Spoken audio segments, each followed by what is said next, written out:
The story begins with the MC practicing martial arts, and his friend, after taking a punch, cannot accept the pain he felt and asks if he has perhaps reached subtle mastery. He replies that he reached it 2 days ago. Subtle mastery is one of the stages of martial arts in that world, and the levels are beginner, proficient, subtle mastery, great achievement, and lastly, perfect completion. His friend says that this is incredible, since when it comes to the Vajra fist, which is the diamond fist, no one compares to him.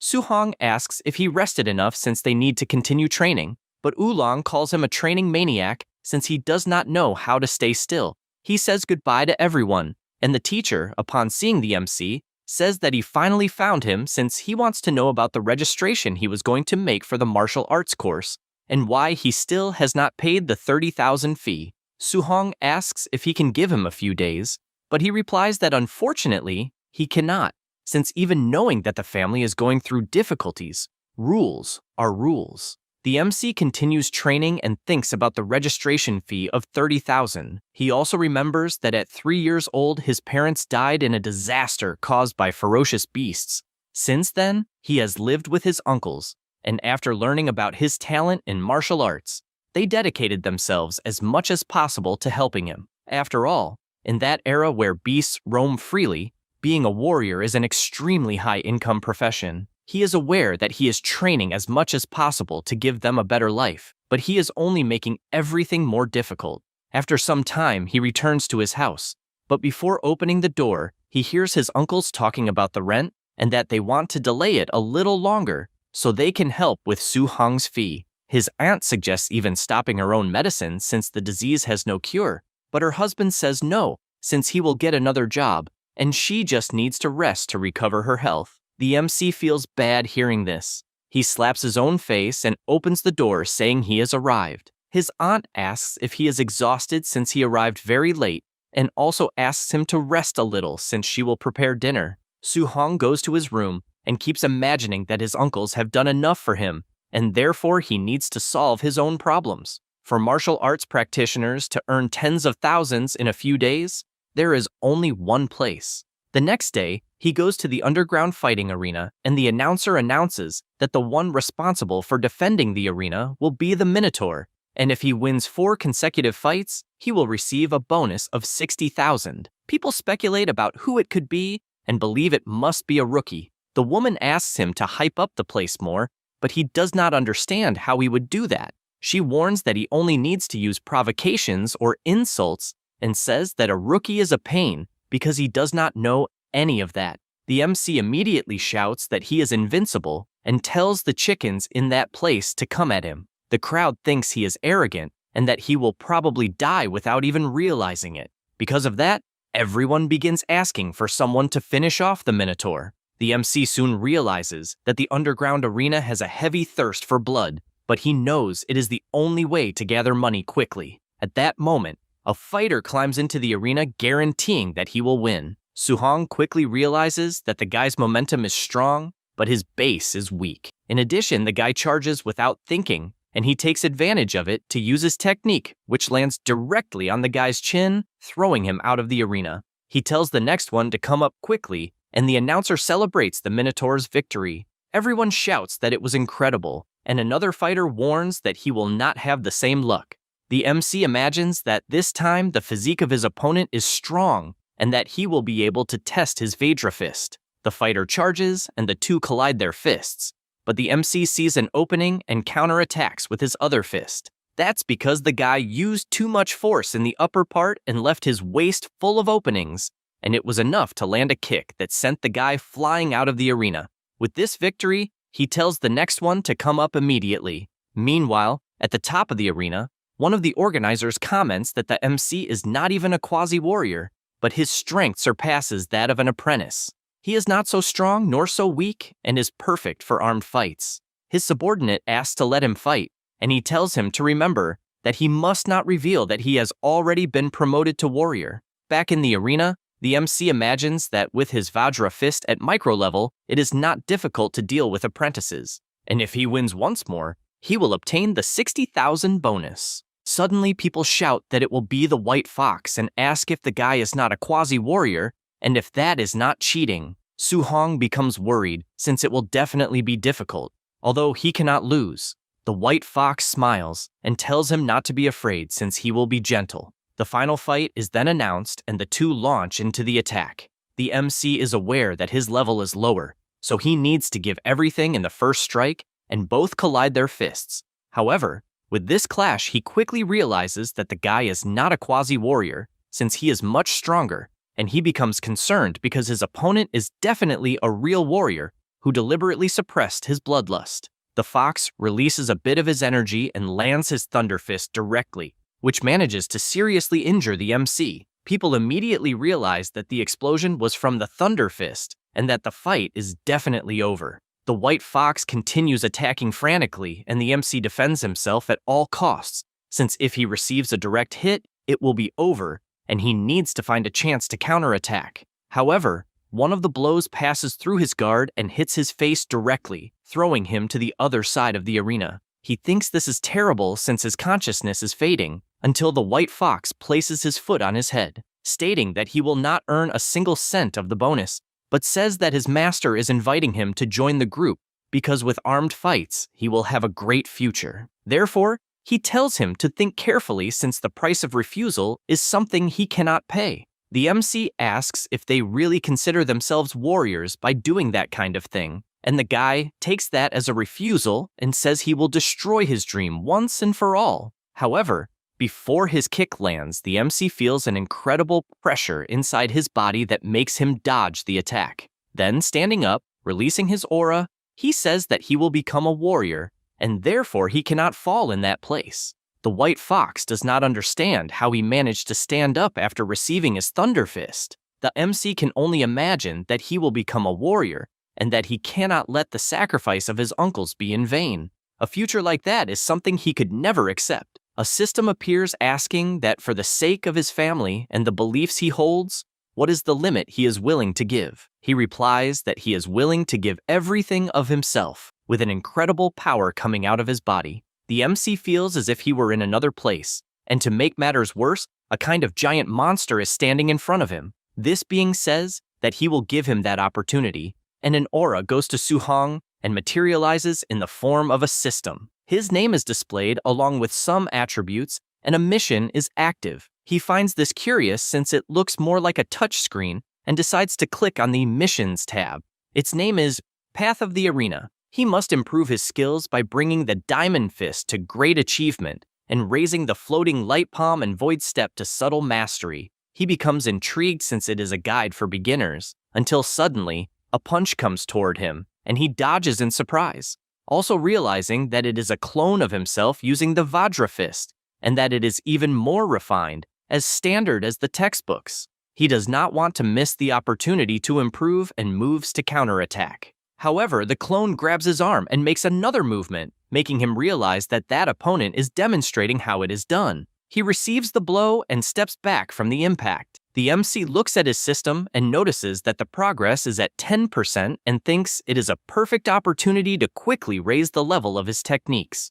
So he runs into battle, and the two begin exchanging blows frantically. His fist keeps leveling up, as does his empty step. And the longer they exchange blows, the more his skills keep increasing until he finally reaches 100% proficiency with both the Floating Light Palm, the empty step, and the Diamond Fist. He feels a huge amount of energy overflowing through his body, and the system congratulates the player for completing the mission, and the reward has already been sent, only requiring him to accept it. After doing that, back in real life, his body is overflowing with an incredible aura, and the white fox moves to attack since her target is acting very mysterious and tries to land her thunder fist, but misses every attack. Su-hong, thinking she is far too slow, throws a punch that is strong enough to break the mask and also leaves the guy knocked out on the ground. The audience simply cannot believe what they have just seen, and the MC simply states that he wants to receive the bonus since he won the fourth fight. The announcer says yes, and congratulates the Minotaur for successfully defending the arena. The businessman, seeing this, simply cannot understand how an apprentice managed to use the Vajra Fist at its maximum mastery, and therefore asks his henchman to discover the true identity of the fighter. After that, the MC leaves but realizes he is being followed and therefore moves at high speed. The two guards do not understand how he vanished, but know they must discover the boy's identity no matter the cost. Su-hong is hanging from the top of the wall and an hour later manages to reach his house. His uncles, seeing the pile of money, become frightened and ask if he robbed a bank. He replies that he did not, since he was only sponsored for being a good fighter, and asks his uncles to believe him. The two become amazed since their nephew would never lie and believe the boy has a great future. Later that night, the MC goes to the rooftop and reflects that the registration fee has been solved and the rent has been paid, and he gives thanks since thanks to the system he managed to escape danger, but he has not seen any change in his attributes so far. Besides that, he notices he gained some martial points and decides to see what happens.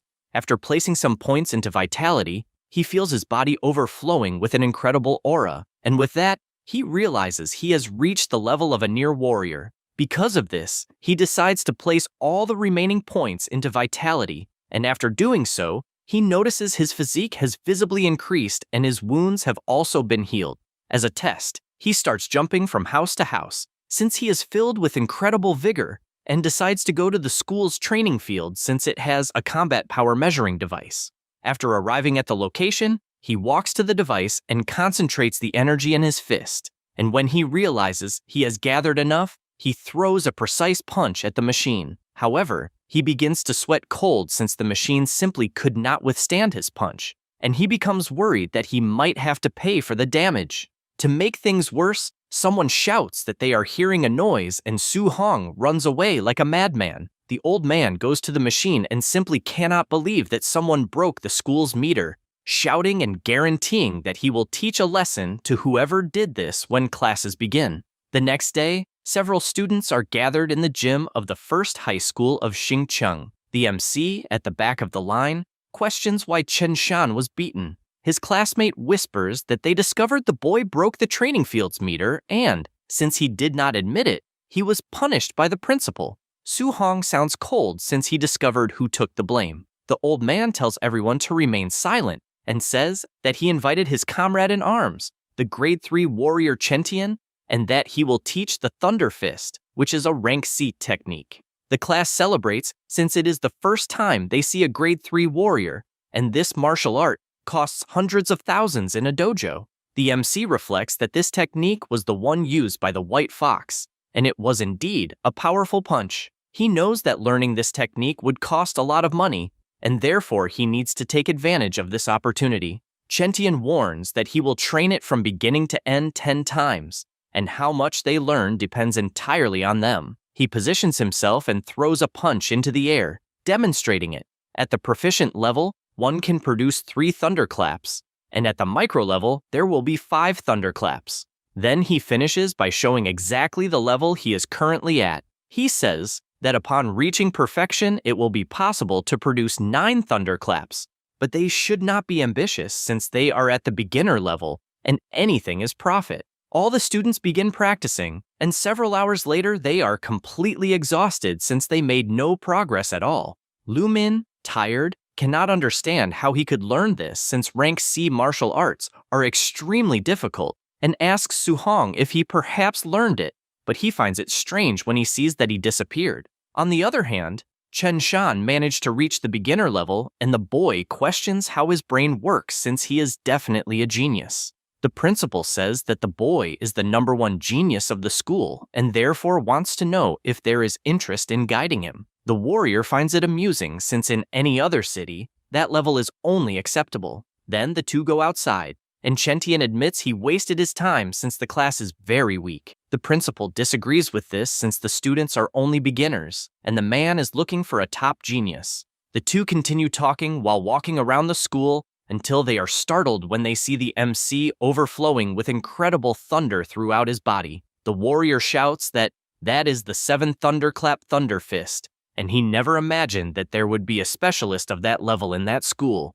The principal says it is impossible since he has never heard of it, and also points out that the clothes belong to a student and not to someone older. The warrior says that this is impossible since he only taught for half a day, and there is already a student at that level of mastery. Suddenly, the principal panics since If he heard correctly, he heard 9 thunderclaps. Chentian becomes extremely excited since he understood everything and, gathering energy in his fist, uses the skill once again. With that, he manages to advance to 8 thunderclaps and managed to do it thanks to the MC who inspired him. The two run since they urgently need to see who the student is, but as they get closer, they realize he has already run away. The MC, already far from the school, says that he did not expect that training a rank C martial art would be so exhausting, and he also sees in the system that his Thunder Fist has reached perfection, and he must think about how to earn martial points to advance to the warrior level as soon as possible. But he does not know if he will achieve that by dueling normally or if he needs to be between life and death. Sometime later, he arrives at his workplace, the Furious Thunder Dojo. Inside, several martial artists are training, and one of them asks why the MC appeared there. He replies that he had nothing to do, so he wanted to practice a little. At this moment, one guy defeats another, and this one says that he heard that everyone there is trash and still blames their master. Su-hong asks what is going on, and the boy replies that that guy's teacher is very strong but despises commoners like them, and, because of that, teaches carelessly. In addition, that guy's disciple, the one with grape-colored hair, is also very strong. Leon prepares to deliver the final punch, but the MC appears holding his arm and tells him to stop taking advantage of others. The guy gets irritated and calls him to fight on the ring. He accepts, but before they could do that, the teacher arrives at the dojo and tells them to start the class. The grape-haired guy points out that he was lucky, but the MC gets irritated at how arrogant the boy is. Mushan warns that it is the last day he will teach the Furious Sea Spear and that he will demonstrate it only once. He positions himself and already imagines that he will demonstrate it only that one time, since he doubts that a bunch of trash could learn it. The MC keeps observing carefully, since he needs to learn it on the first try. After the teacher performs the demonstration, he leaves and says they must learn it on their own from that point on. The dojo students become furious, since he only demonstrated it once, and it is impossible to learn like that. Su-hong reflects that the core of that technique is not so complicated, and, after preparing himself, he makes a precise movement and begins to practice in front of everyone, who find it incredible since they did not know there was a prodigy in their academy. At that moment, Leon returns to the inside, asking what the noise is and whether they somehow managed to learn it, until he sees the MC performing the correct movements and becomes surprised, since he needs to test his depth. And if he is truly a genius, it will be interesting. He enters the ring saying that he will give some tips about the technique and positions himself to demonstrate. A boy asks to remember that although the guy is arrogant, he is extremely strong. The MC tells him not to worry and also takes his stance, since he wants to see it for himself. Leon attacks by activating his Furious Sea Spear at the subtle mastery level, but Su-hong, after taking a deep breath, also activates the Furious Sea technique, but at the maximum level. The guy simply cannot understand how it is possible that some beginner has reached the proficient level. The MC attacks and both strikes collide. Leon cannot understand how someone who is not even a warrior can reach the proficient level so quickly. Su-hong sees an opening and manages to knock the spear out of his opponent's hands. In addition, the system notifies him that he gained another 35 martial points for defeating a higher-level warrior, and he finally understands that normal duels also give points, and that he will be able to look for more people to train with in the future. Leon falls to his knees thinking this is impossible, since there is no way to reach the proficient level in the Furious Sea Spear, and that makes him question all his years of training since they were for nothing. Still furious, he stands up to attack because he feels like a useless person, but before he can hit the MC, the teacher appears shouting for him to stop. The teacher approaches and slaps him across the face, saying that if he does not have the courage to face defeat, then he is not even a warrior. In addition, he reflects that the MC, just by watching a single demonstration, managed to learn the Furious Sea Spear up to the proficient level, and not even the geniuses of the Imperial Capital or the Magic City are that exaggerated, and since he knows that Leon is very arrogant, even though he is a genius, it was good that he suffered a defeat, and because of that, he apologizes for his lack of discipline. The MC finds it strange how the guy changes his attitude so quickly. After finishing, he leaves since he became very tired, but at least he gained quite a lot of martial points, and also learned the Thunder Fist and the Furious Sea Spear. Another thing to remember is that the school exam will be in a few days, and the rich students have already prepared high-quality alloy weapons, so he also needs to prepare a weapon for the exam as quickly as possible. Since he felt comfortable using the spear, he decides to buy an alloy spear, but he worries because with the little money he has, this is impossible, since he cannot even treat his aunt's illness, let alone buy an alloy weapon. He wonders what other ways exist to earn money until he hears on a television that ferocious beasts are increasing day after day, and the Lord is summoning warriors to hunt these monsters in exchange for a generous reward. He sees a good opportunity in front of him. Meanwhile, at his house, Jinwei asks her husband not to work so hard since they received a large amount of money from the MC. He is aware of that, but does not think it is right to place the entire burden of supporting the family on the boy, and because of that, he needs to take the chance to build a good amount of savings.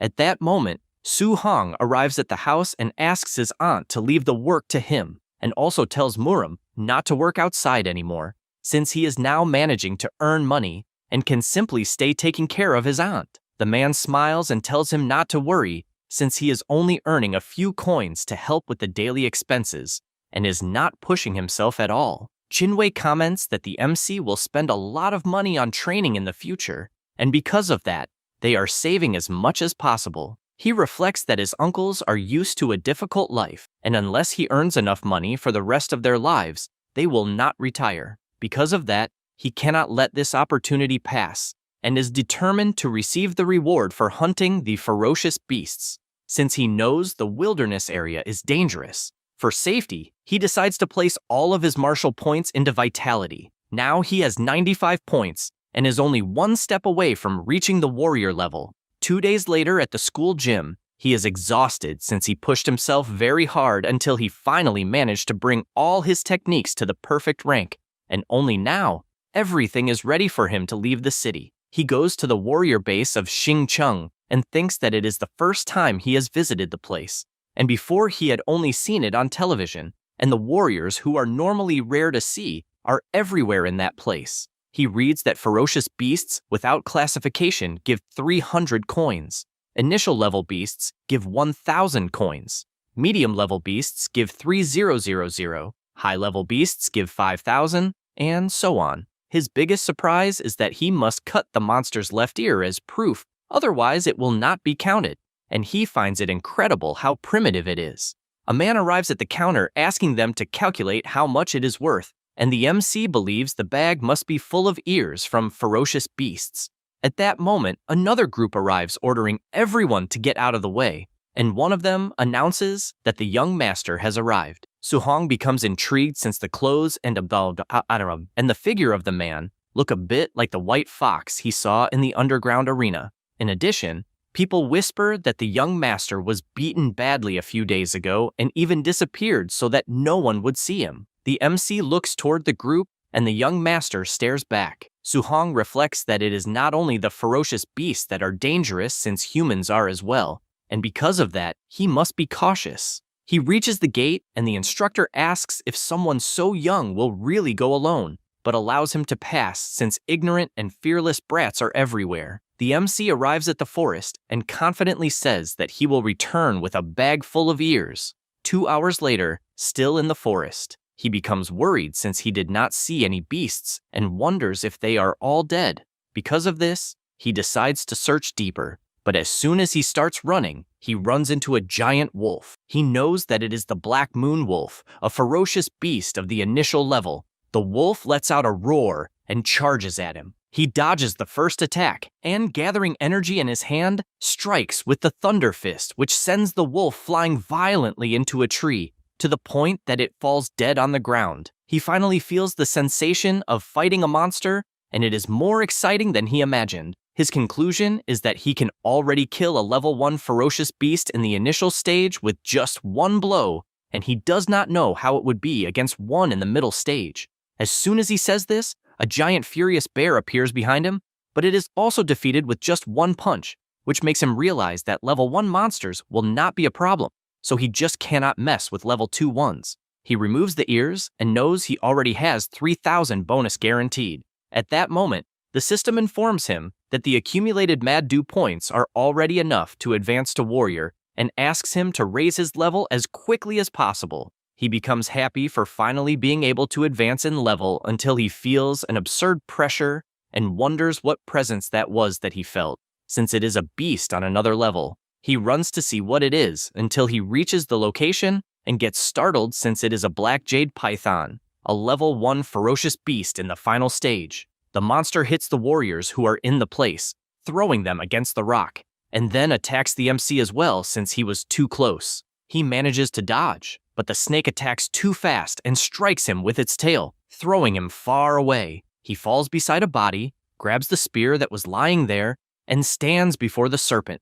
The monster wastes no time and attacks, but he dodges while reflecting that to kill a monster of that level, it would require several warriors of similar levels cooperating with each other. Even knowing that his techniques were all cultivated to perfection, being enough to kill a black bear with a single blow, he believes that with that serpent, it is different. Then, he jumps onto a tree and uses the air step to gain height. Only then does he use the furious sea spear and throws the weapon, which pierces the monster's belly. He runs to retrieve the spear, and after doing so, gathers energy once again and throws it toward the monster, piercing its body once more. He continues doing this since he is aware that the difference in size between them is very large, and it is difficult to kill it with a single blow, but he can weaken it first. He is almost struck by another attack, but counters with the Thunder Fist and retreats immediately since his strategy needs to be like this. He needs to find an opportunity to attack again and then retreat,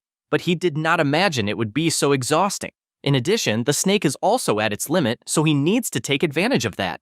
However, he senses something approaching, and when he turns around, he sees a warrior heading toward him, and in surprise, he blocks the attack but is thrown far away. The MC gets up and asks who they are. The young master comments that they met again and asks if he would not like to give that serpent as a gift. The blonde comments that when he saw him leaving the city alone, he was sure he would die quickly and did not expect that luck would be so good that not only did he not die, but he also found the black jade serpent gravely injured. The MC understands what is happening since apparently the group has just arrived to be saying that, and becomes worried since they have the numerical advantage and he cannot face them head-on. While thinking about this, the big guy attacks once again, but the MC gets irritated by this and asks if they really believe he cannot defeat them just because he received a surprise attack. Their fists collide, and the man cannot believe the terrifying strength he is witnessing. In addition, he receives a punch straight to the face that makes him fall unconscious to the ground. The young master admits he is surprised by the Vajra fist and concludes that the MC is the Minotaur. Su-hong also concludes that the guy is the white fox he fought in the arena. The guy says he has never suffered such humiliation in front of everyone and therefore orders his lackeys to kill the MC. He grabs his spear and starts running away, but the gang chases after him deep into the forest. The swordsman warns that they are greater in number and therefore do not need to fear a single guy, until Su-hong appears behind him and with his spear delivers a strike that makes the guy fall unconscious from the impact. The white fox becomes worried since he does not understand how someone can be so fast. They form a defensive formation, frightened, since they are hearing the 9 thunderclap fist, something that not even a level 3 warrior could perform perfectly. The young master begins to sweat cold since he has no idea how a boy has both the perfect Vajra fist and the perfect Thunder Fist. The MC watches from afar since, if it were not for the fact that he fought the giant python earlier, he would have crushed all of them instantly. He throws his spear since he needs to find an opportunity to eliminate them one by one. The spear lands beside them, and because of this distraction, Su-hong approaches one of the guys and delivers a knee strike so strong that it puts another one to sleep. The last one remaining asks him to leave since their opponent is very strong, but the young master refuses since he cannot do something like that. The MC starts running at high speed from tree to tree until he reaches the spearman and also knocks him unconscious with a single blow. The white fox simply cannot understand how in just a few days a mere brat became so strong. The MC continues moving behind him, trying to distract him in the best possible way, and after preparing to attack, the blonde guy locks onto the location and prepares his attack void. Devastating finger. The attack was so strong that it destroyed a tree, and he keeps attacking in every direction since one of the strikes might hit by luck. Suhong observes this since that power is immense and is probably a rank B technique. The guy shouts that he has already memorized his face and that if he dares to harm him, when he returns, he will certainly kill the entire MC's family. He becomes furious upon hearing this and moves even faster. The white fox begins to say that his uncle is a supervisor of the base. But before he can finish speaking, the MC appears and, gathering all the energy into his fist, lands a punch directly on the brat's mouth that sends him flying like a cannonball. The MC does not stop there and makes it clear that he should never have used family as a threat. The white fox, extremely injured, tries to understand how someone became so strong since he is clearly still not a warrior. While he says this, the black serpent appears behind him and ends him with a single strike. The MC realizes he fought for too long and the monster ended up recovering its energy. The white fox group finally wakes up, finding MC bizarrely strong, and they have no idea where the young master is until they simply look to the side and notice Su Hong running toward them. But MC tells them to get out of the way since the black serpent is advancing in his direction. He dodges the strike, but the snake devours one of the warriors. Because of this, the system notifies that he indirectly killed a warrior and therefore gained 30 points. The same happens with the swordsman since the monster killed him, and a notification appears giving another 30 points for the indirect death. He is surprised since he had no idea it was possible to gain points like that. The snake prepares to attack him, but he goes into the air using his air steps since he gained enough points to become a warrior, and knows that if he could find a safe place to advance, it would be perfect. No sooner does he think that than he sees a cave right ahead. He decides to run toward the entrance, and the monster crashes into it, unable to enter because the entrance is far too small. Already inside, MC sees that the snake is persistently trying to get in, and therefore quickly opens his system and starts spending his martial points as fast as he can. He begins to level up his energy like crazy and feels as if lava, not blood, runs through his veins. His points finally reach 100, and with that, he advances to Warrior Level 1. He feels an intense power overflowing from his body, now that he is a real warrior. Then he looks at the snake since it is his turn to attack, and, concentrating energy in his fists, lands a precise blow that throws the monster away as if it were nothing. He does not stop there, and continues advancing toward its head. The monster tries to attack, but he firmly holds his spear and throws it against the monster's body. Then, he prepares his thunder fist and punches the serpent's head, which is smashed against the ground. The dust begins to dissipate and he stands before it, gaining 92 points for this kill. He reflects that to hunt the fierce beasts, he needs to cut off their left ear to receive the money, but he does not know what to do with the snake since it has no ears. Seeing no better option, he simply leaves, and on the way, finds the lifeless body of the young master, but thinks that the situation he ended up in was actually cheap compared to what he threatened to do. He decides to search the body to see if he can find something useful and finds a book containing the technique Void Piercing Finger. At nightfall, he returns to the cave and fills the entrance with some stones. He also concentrates since he memorized the entire initial method of the Void Piercing Finger and now needs to use the system to completely master it. In his mind, his clone manifests through the system and immediately attacks with that technique, but he dodges the attack and begins using the ability to improve it, even reaching 97% progress.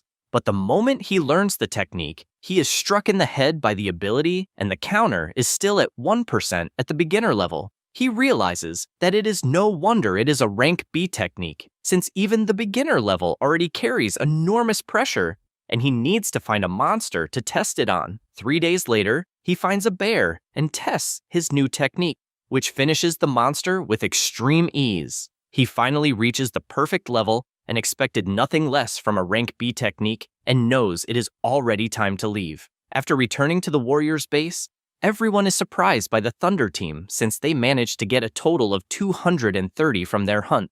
But this quickly changes when MC arrives and draws the attention of even more people. The buyer shouts that there are 72 fierce beasts of level 1 at the initial stage, 83 at the middle stage, and 17 at the high stage, totaling 406,000 blue star coins. The people around simply cannot believe it, and he worries, since apparently he killed too many and did not want to draw so much attention. Suddenly, an explosion is caused at the central base, and people ask what happened, since it is impossible for a place full of high-level warriors to be attacked. The one responsible for this was Yeki, the young master's uncle. He orders them to block the base to the point that not even a fly can leave. People ask what happened, and he shouts that his nephew and the 4 warriors who accompanied him were killed. People cannot understand how this is possible, since a powerful group of 5 people was killed. Other people celebrate this in silence, since they know Ye Feng's character, as he used to rob others just for being the supervisor's nephew. Yechi announces that a rank B technique that was with the young master has disappeared, and because of that, all warriors must be searched and they will eliminate any suspect. Su-hong imagines that they have already seen the bodies, and that it is clear they were killed by the black snake, and because of that,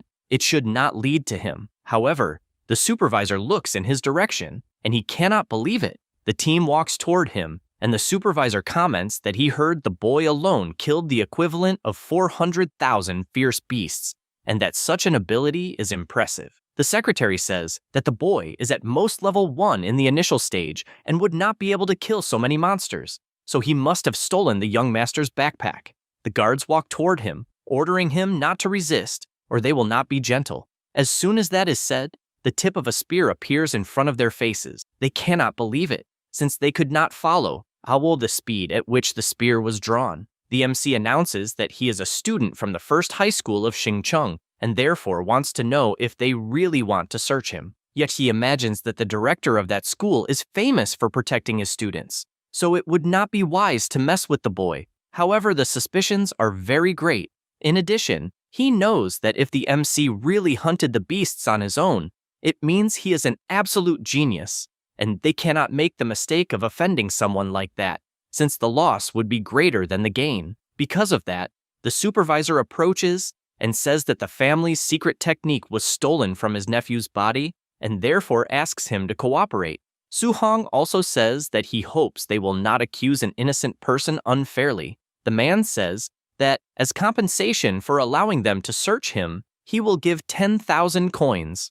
The MC asks for 30,000 to allow it, and imagines that in fact, the young master was killed by the giant python, and while they do not find the technique, they cannot blame him. Yeki accepts the terms, and the guards begin to search him, as well as his backpack. In the end, they find nothing, and the supervisor orders them to give the 30,000 he promised. Su-hong feels relieved, since he had the idea of getting rid of the book after learning it. Otherwise, he would be in serious trouble, and as he leaves, all he wants is to take a bath to change clothes, and afterward, he will go to the Warrior Association's evaluation registration, since he needs to obtain the guidance technique as soon as possible. Already at the Warrior Base Inn, he sees that he has 534 martial points, and in the past few days, he had been so focused on cultivating the void-piercing finger that he forgot to use the points.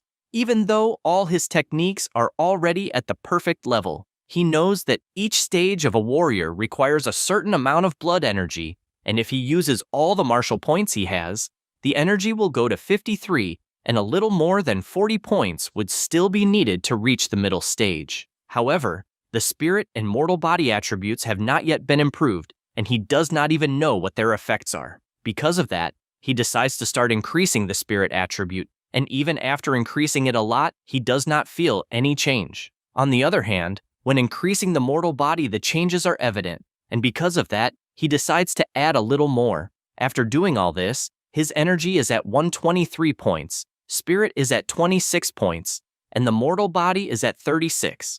Now, with the remaining points, he decides to invest 200 martial points into blood energy, and the rest will go to spirit. With all this investment, he feels that there is a colossal power inside his body, as if it were infinite, until he gradually begins to recover. He feels relieved for having returned to normal, since if he had continued with that muscular bodybuilder appearance, it would not have been easy to explain to others what had happened. 1 hour later, at the Warriors Association, The MC says that he wants to participate in the evaluation. The attendant informs that an employee will accompany him and asks if it is his first evaluation since he is very young. She also informs that for a level 1 warrior, the blood energy must reach 100 and the combat strength must surpass 1000 to be approved, and therefore wishes him good luck.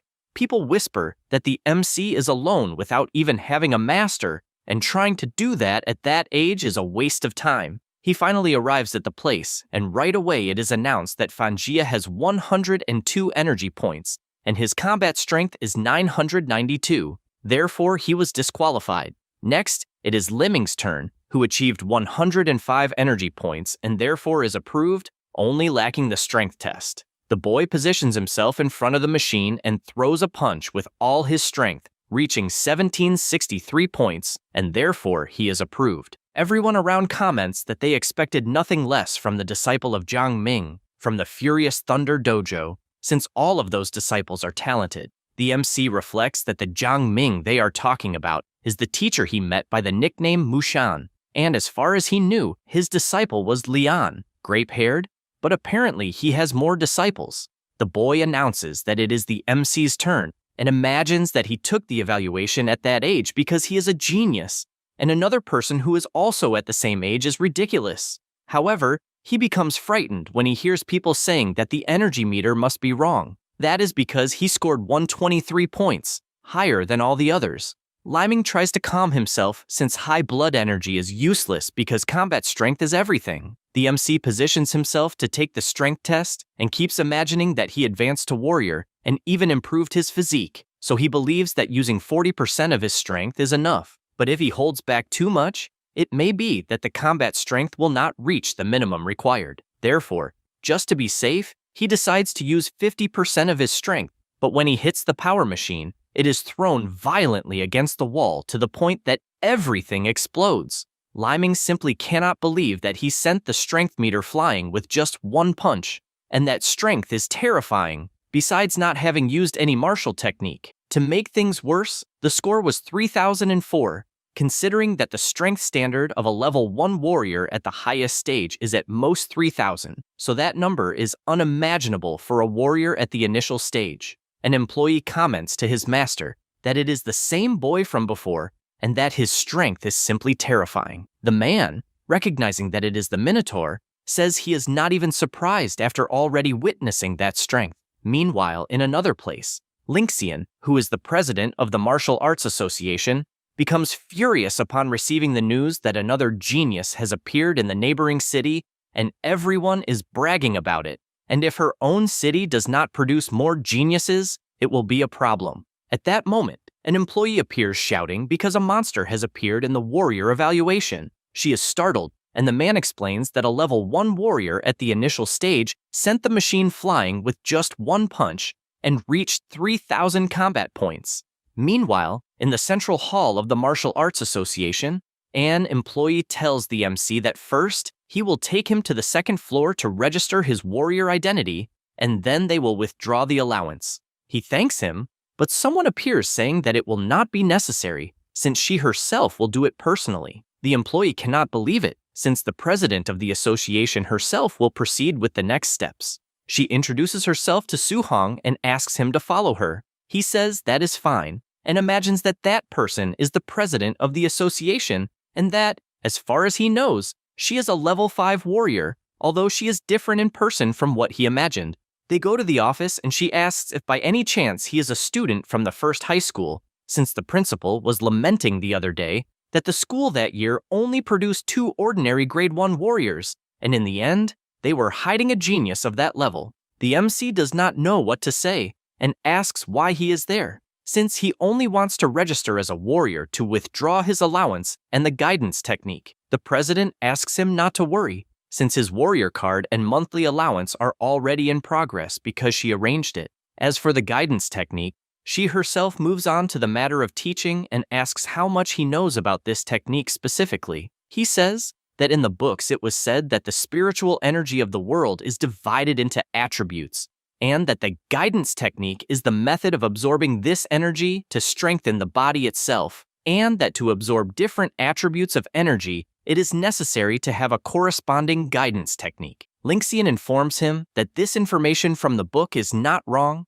but the technique is more than just a cultivation method, giving as an example the guidance technique of the celestial flames that she cultivated, mainly absorbing the energy of the fire attribute. At the same time that it strengthens the body, it allows her attacks to have the destructive power of that element. In addition, if one manages to project the elemental attack outward, it can increase the range of the strike, and if a grade 1 warrior can at least wrap the fist with a fraction of the attribute, it would already be excellent. He is surprised to learn that guidance techniques can also be used to attack, since he thought it was only to absorb spiritual energy, because the books did not teach anything about that. She explains that the spiritual energy of heaven and earth has 7 attributes, which are metal, wood, water, fire, earth, thunder, and wind. Although each attribute has its own advantages and disadvantages, in terms of pure attack power, thunder comes first, metal second, and fire third.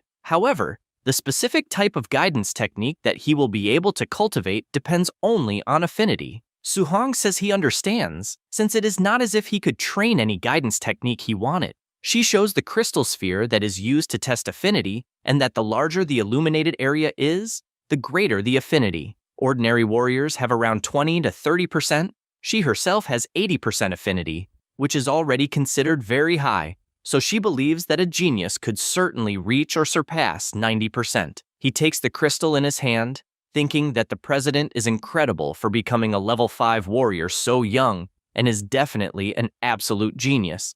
And she only achieved 80%, so reaching 90% would be excessive. At that moment, the crystal's glow becomes far too strong, frightening both him and her until it fills the entire room. She says she cannot believe it, because he has 100% affinity with the fire attribute, and asks if he knows what that means. He replies that he does not, and she tells him that he can absorb 100% of the fire spiritual energy from the environment without letting even a single trace escape. She cites herself as an example. She has 80% affinity, so 2 parts of the energy escape when she tries to absorb it, and because of that, she is already a level 5 warrior and became the president of the association. She points out that his future achievements will be greater than hers, and she did not imagine that the city would produce a monster that does not lose to the geniuses of the imperial capital or the magic city. He finds it incredible since the fire attribute is not bad. However, he would prefer the thunder attribute since if he had that attribute, it would be better. As soon as he thinks about it, the sphere begins to fill with intense electricity to the point of becoming completely full. He comments that apparently his affinity with the thunder attribute is 100% if he understood correctly, but she is simply speechless because he achieved a double affinity of fire and thunder at 100%. And that is far more than a genius because he is simply a monster. Then he shows that apparently he also has 100% in the wind attribute, but she no longer accepts that because it is too ridiculous. A few minutes later, she sits on the sofa and simply tries to process it since what she saw is impossible because all the attributes gave 100% and that must be a dream. She remembers that people used to consider her a top genius since grade 5. Warriors at 30 years old are as rare as phoenix horns.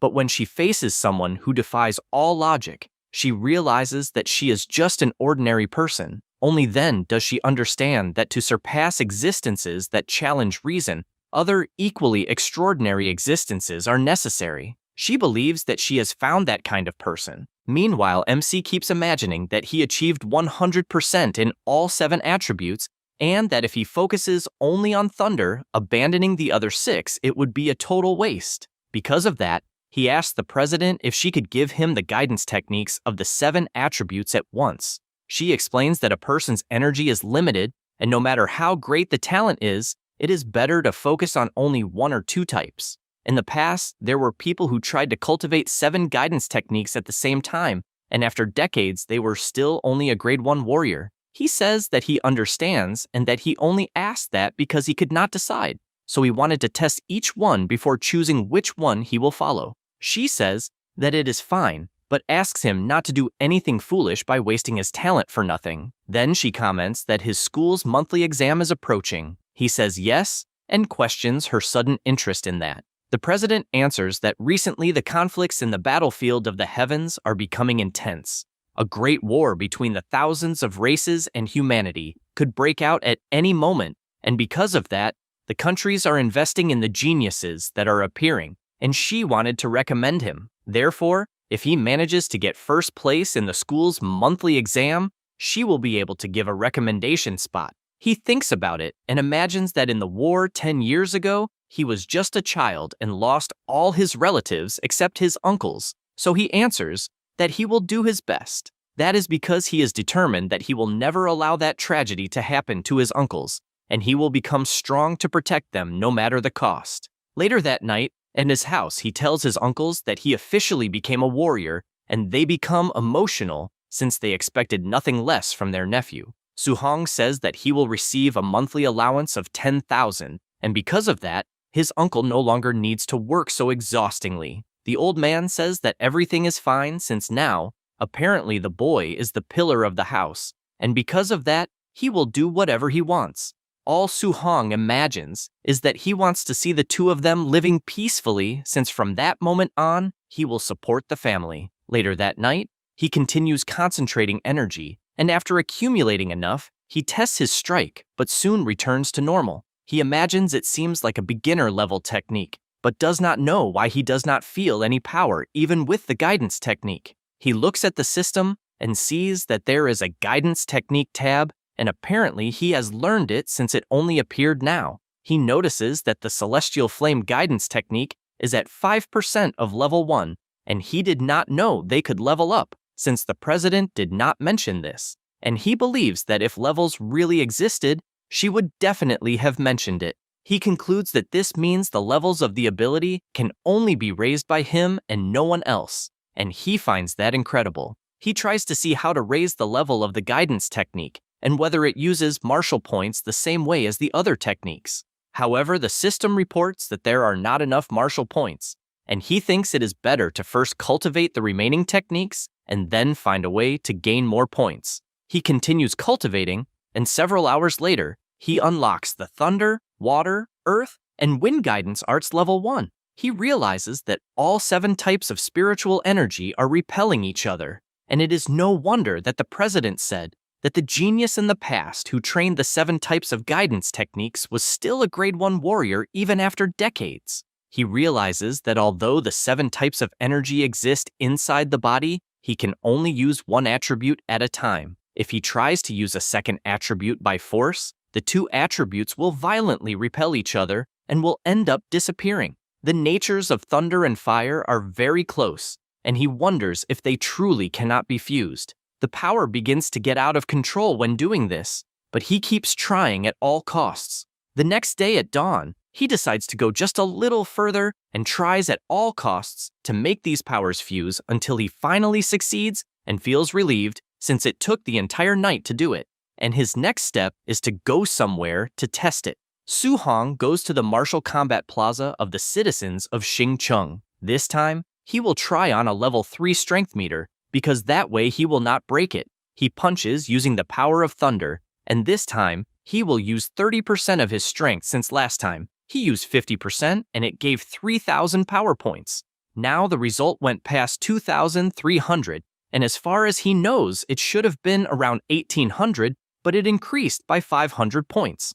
Now, his test will be a little different since he wants to see the result by fusing the power of thunder with fire, and he punches the machine once again, and the result surpasses 3,000. He is surprised because counting only his physical strength and the fusion of thunder and fire, with 30% of his strength, he has already surpassed a grade 1 warrior at the high stage, and his energy is still 123 points, so it is extremely terrifying. This is only the fusion of 2 attributes, and if he manages to fuse the 7 attributes, he cannot even imagine the level of power he would become. Because of that, he decides to return to his house to try to fuse 3 attributes. After doing this for some time, he falls down lying on the ground since the difficulty of fusing 3 attributes is infinitely greater as he tried several combinations with the 7 attributes, and did not make the slightest progress. He wonders if it would be better to increase the level of the guidance technique to have greater success in the fusions, and since the next day is the monthly exam, he will obtain as many martial points as he can. The next day at the high school, all the students are gathered, and the principal points out that the monthly exam will be different from the previous ones, since the situation at the front line is tense, and from that moment on, there will be an elite training camp every year to select the geniuses who will train intensively. The resources of the training camp are vast, in addition to a large amount of martial arts and pills and grandmasters as instructors. The 3 best students in this monthly exam will be able to participate in the elite training camp organized by Xing Cheng. Everyone gets excited, since it is an elite training camp, and moreover, a grandmaster there is a level 7, while their director is only level 3. The MC finds it funny since the president said she would give a slot if he finished in first place. But apparently, the top 3 will get a slot anyway. Liu Min goes to the MC and says that Chen Shan and Li Tu have already become level 1 warriors, and many people have already learned the basics of the Thunder Fist, so they have no chance at all. Su Hong says he is surprised, since he was absent from school for only 10 days, and these guys have already advanced to warriors. His friend says yes, since the director brought the veteran Chen Tian to teach the Thunder Fist and give private lessons to the talented students, and their energy surpassed 100 a few days ago. Those 2 can already produce 3 bursts with the Thunder Fist. The 2 geniuses joke with each other that they will show everyone what a true genius is. Chen Tian asks the director if he still has not found the genius of the 9 bursts of the Thunder Fist. He replies that he searched everywhere and did not find him, and already believes he might not even be a student of his school. Just as he says that, he gets startled by more people arriving at the test. It was Jiang Ming asking why the old man looks so startled, and saying that the quality of the students that year is not bad at all, and that is why he brought his 2 disciples, since when the exam ends, the first place will be able to duel against them. Hunli gets irritated by this, since the guy is clearly trying to humiliate him, but if he refuses, he will be admitting that the entire school does not have a single worthwhile talent.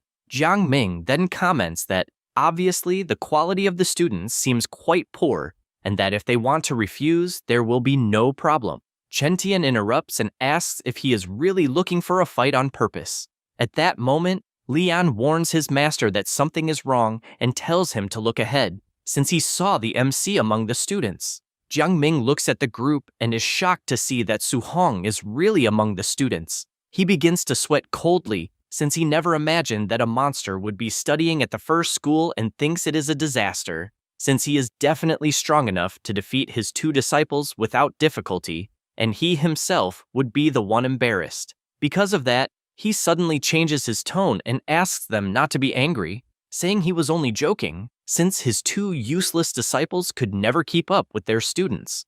Both disciples confirm this and say they surrender. The director and the instructor become furious since they are being provoked with sarcasm. Sometime later, already in the arena, the MC is called to duel Chen Peng. His friend thinks it is bad luck that Su Hong has to face an almost warrior right away, and tells him not to try too hard, since it is not worth getting hurt. The boy ready for battle tells him to give up immediately, but the MC simply disappears with his incredible speed, grabs the guy by the head, and slams him hard into the ground, winning the match. Liu Min simply cannot believe what he just saw, since he has no idea when Su Hong became so strong to the point of knocking out an almost warrior with a single strike. He continues winning all the fights one after another, and the instructor asks where Su Hong came from and why he was not present when he gave the private lessons. The director points out that he made a mistake by not noticing such talent before, and, since he did not give him the necessary attention, ended up wasting a prodigy. Chen Tian feels a strange sensation that he has seen him somewhere before but cannot remember where. At this moment, the semifinal between Chen Shan and Li Tu is announced. The 2 exchange frantic blows with similar strength, making it impossible to tell who is stronger. Li Tu warns that both of them are using the 3 Thunderclap Thunder Fist, and that if he does not use the trump card he has, he will not win. Chen Shan counterattacks and tells everyone to look carefully at what the #1 student of the school can do. The people are surprised to see that the boy is manifesting an attribute, and to make matters worse, it is the fire attribute. which has enormous power and only loses to thunder. Li-Tu is not intimidated and says that anyone can manifest an attribute. Once again, the crowd is shocked because Li-Tu can also manifest an attribute, and it is the metal attribute, which has even greater combat power than fire. However, it does not stop there, as the boy also reveals his trump card, which leaves Chen-shan shocked because that is the 5 Thunderclap Thunderfist, and there is not much he can do except receive the blow head-on. The director is astonished by this since the boy had been hiding his strength. Chen-tian agrees, since in only 10 days he not only mastered attribute manifestation, but also took the Thunderfist to another level. Hunli says, there is not much that can be done against the micro-level Thunderfist of the metal attribute. Chen-tian thinks it is a pity for the MC, because if he also knew some kind of guidance technique, he might have had a chance in the fight. Jiang Ming hears this conversation and calls his old friend to make a bet, saying he will bet 50,000 on Su Hong's victory. The director asks if he has gone crazy because even though the MC is very good, he still does not know the guidance technique, so he accepts the bet since it is easy money. The final finally arrives, and Li-Tu says the MC was very lucky for not crossing paths with him or Chen Shan earlier. Su Hong thinks that after hunting so many fierce beasts, the students feel far too weak, but finally someone worth fighting has appeared. Li-Tu tells him not to worry, because if he reached the final, he can consider himself the second best in the school, and he charges forward since he himself is the best. He wastes no time and uses his best move with the metal attribute. The students watching think this is absurd because the fight will end before it even begins, since he is using the Thunderfist right away. The MC prepares and also charges forward because he wanted to see where the limit of his physical body lies. People cannot believe it, because charging directly at the 5 Thunderclap Thunderfist is asking to die. Both fighters exchange blows non-stop, and Li-Tu simply cannot believe that the MC used 5 instantaneous punches to neutralize the thunderclaps of his Thunderfist. The two continue exchanging blows non-stop, and he begins to think that the MC is a monster because every punch he throws is heavier than the last. The people are surprised because Su Hong has not even used martial techniques and is already tied with Li-Tu, who is using the 5 Thunderclap Thunderfist. Chen-tian suggests that the boy may have some kind of special physique, otherwise his strength would not be so exaggerated. The director celebrates because his school has finally produced a genius with a special physique. On the other hand, the instructor says that despite the impressive strength, Li-Tu has already condensed his attribute. Therefore, the MC has no advantage. The two fighters step back after exchanging blows, and Li-Tu gathers power to the maximum to use his attribute. He advances, saying that he has already won that fight, but Su Hong reflects that he wanted to see how far his physical body could fight against that guy, but it seems that will not happen. Then he decides to get serious because he will repay the respect and advances with his thunder attribute. Li-Tu cannot believe that his opponent can also manifest attributes. The same goes for the director and the instructor, who are simply left speechless when they see that a student has mastered the thunder guidance technique, since, combined with his special physique, it makes him one of the greatest talents, even frightening. The two collide with their blows, and Li-Tu realizes the great disadvantage he is at, since the thunder attribute is stronger than his metal attribute. The MC says he has already seen the boy's trump card and because of that, prepares himself, since he also wants to show his own. With that, he lands a powerful sequence of the 9 Thunder Strikes Fist, which leaves the boy unable to believe how this is possible, but all that remains for him is defeat. The people are in shock for a moment and then celebrate this incredible feat, since they have just witnessed the 9 Thunder Strikes Fist, and it is unbelievable. Chen-tian admits that he did not imagine that the MC was the genius who had disappeared from the school and who possessed the 9 strikes. On the other hand, the director says he is not just a genius but a colossal dragon. The instructor thinks this is sensational, since when this monster arrives at the elite training camp, the geniuses from influential families will suffer an enormous shock. A golden carp does not belong in a lake. When it encounters the wind and the clouds, it transforms into a dragon. The director says that this time, at the elite training camp, Su Hong will be a dragon rising from the abyss, ready to fly, and the Magic City, as well as the Imperial Capital, will see this monster shine. After all that, already late in the afternoon, The MC returns to his house, and his uncle asks how the exam went. He says that he placed first, and Muram is happy to hear that, since in this way his boy will be able to participate in the training he had mentioned. At that moment, someone knocks on the door. It was a woman shouting, wanting to know if Su-hong lives there. He opens the door asking who she is. The woman says that she is the mother of Lin Nian from his school, and, as he knows, the top 3 of the big exam will go to the training camp. But her son ended up in 4th place, and because of that, she wanted to negotiate his spot. She offers 30,000 coins for him to give up the spot. The 3 of them cannot believe such absurdity, and the woman becomes furious with that reaction and says that the training camp was created to cultivate geniuses who may go to the battlefield in the future, and that it is even a place where people can die. Inside, everyone takes high-level pills until they are sick of them and use high-tier techniques. So with his financial conditions, he will give up halfway through, and because of that, she says it for his own good. His aunt becomes worried and asks if it is really that dangerous. Muram tells her to calm down and asks if he can guarantee his own safety. The MC answers yes without any hesitation, and the woman asks if they will really believe the promise of a child. Muram replies that he obviously believes it, since participating in the training is his decision, and he will believe in that promise. Besides the fact that it makes no sense to believe a random person. After saying that, he closes the door in her face.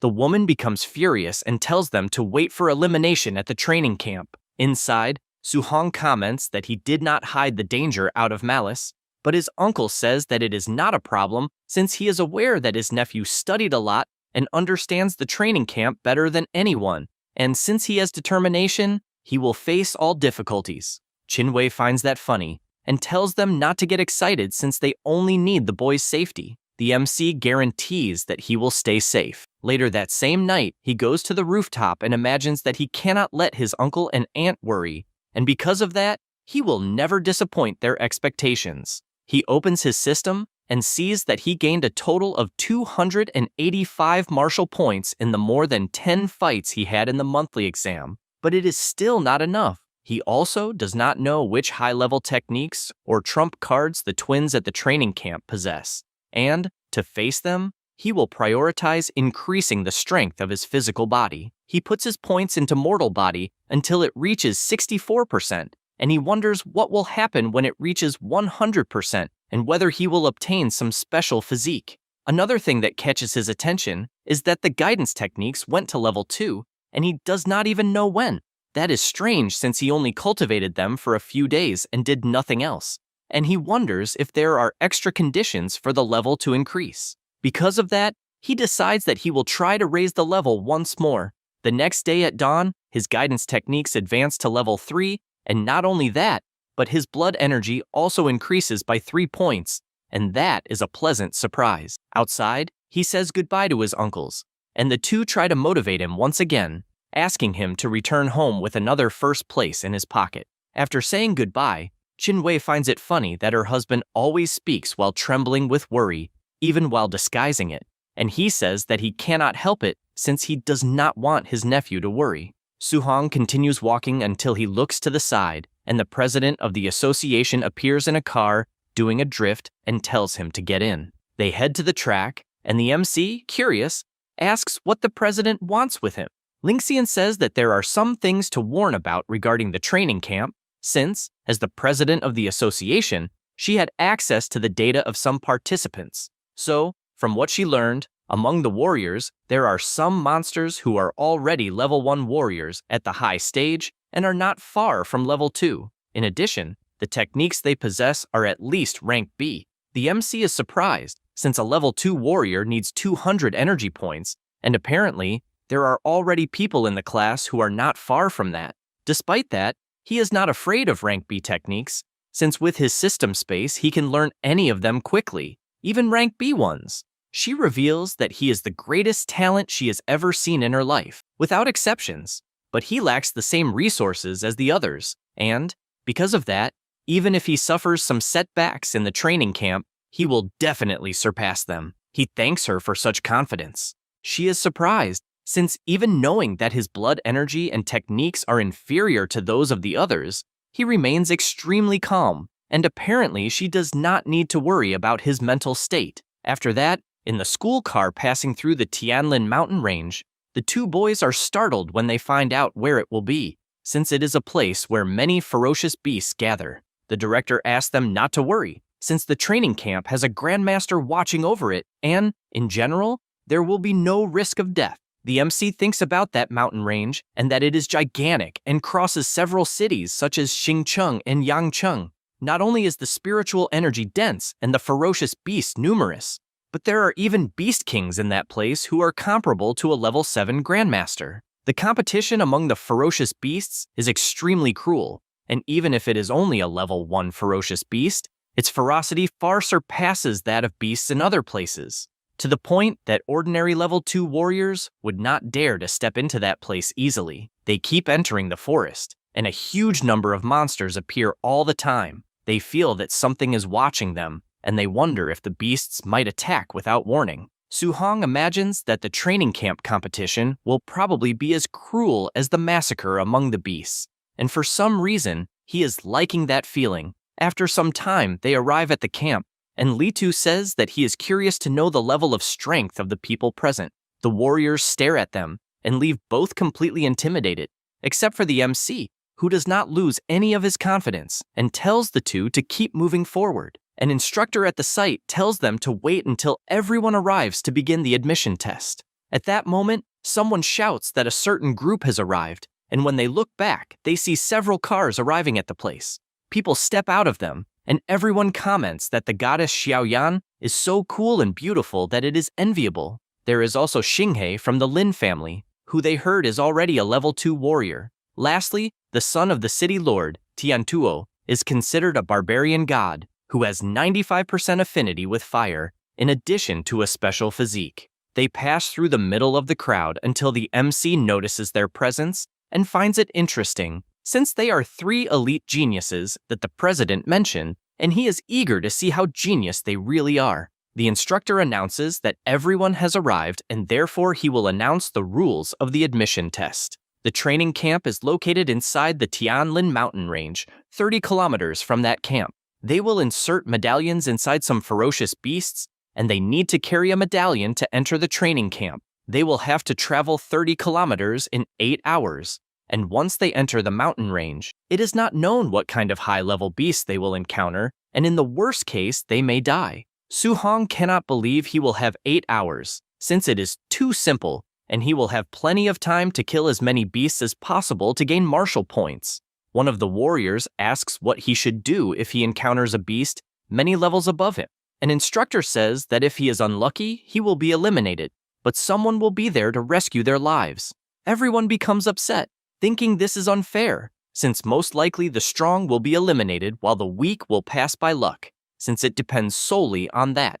The instructor makes it clear that the world does not play house, giving the example of someone who arduously cultivated for 10 years and finally stepped onto the battlefield, only to be crushed by a single punch from a specialist who happened to pass by. In that case, he asks if they will protest that it is unfair, so if they do not want to encounter high-level beasts, they should act cautiously, avoiding all kinds of risks. They can also crush the weak or fight with numerical advantage. One of the warriors agrees, since anyone who fears death should quit immediately so as not to waste everyone else's time. The guy becomes furious when he hears that and tells him to repeat it, since he would love to go after him. The instructor makes it clear that fighting inside the camp is forbidden, but once they enter the mountains, it will not matter anymore. If a medallion is stolen, or someone simply hits another person because he does not like him, there will be no punishment, so everyone can do whatever they want outside the camp. The warriors glare at each other, creating hostility right from the start. The MC observes that the training camp is indeed cruel, since they encourage theft among them, and, with that rule, he believes more than half of the people will be eliminated. Thinking about it more carefully, he concludes that if he ends up fighting everyone, it means he will gain more martial points.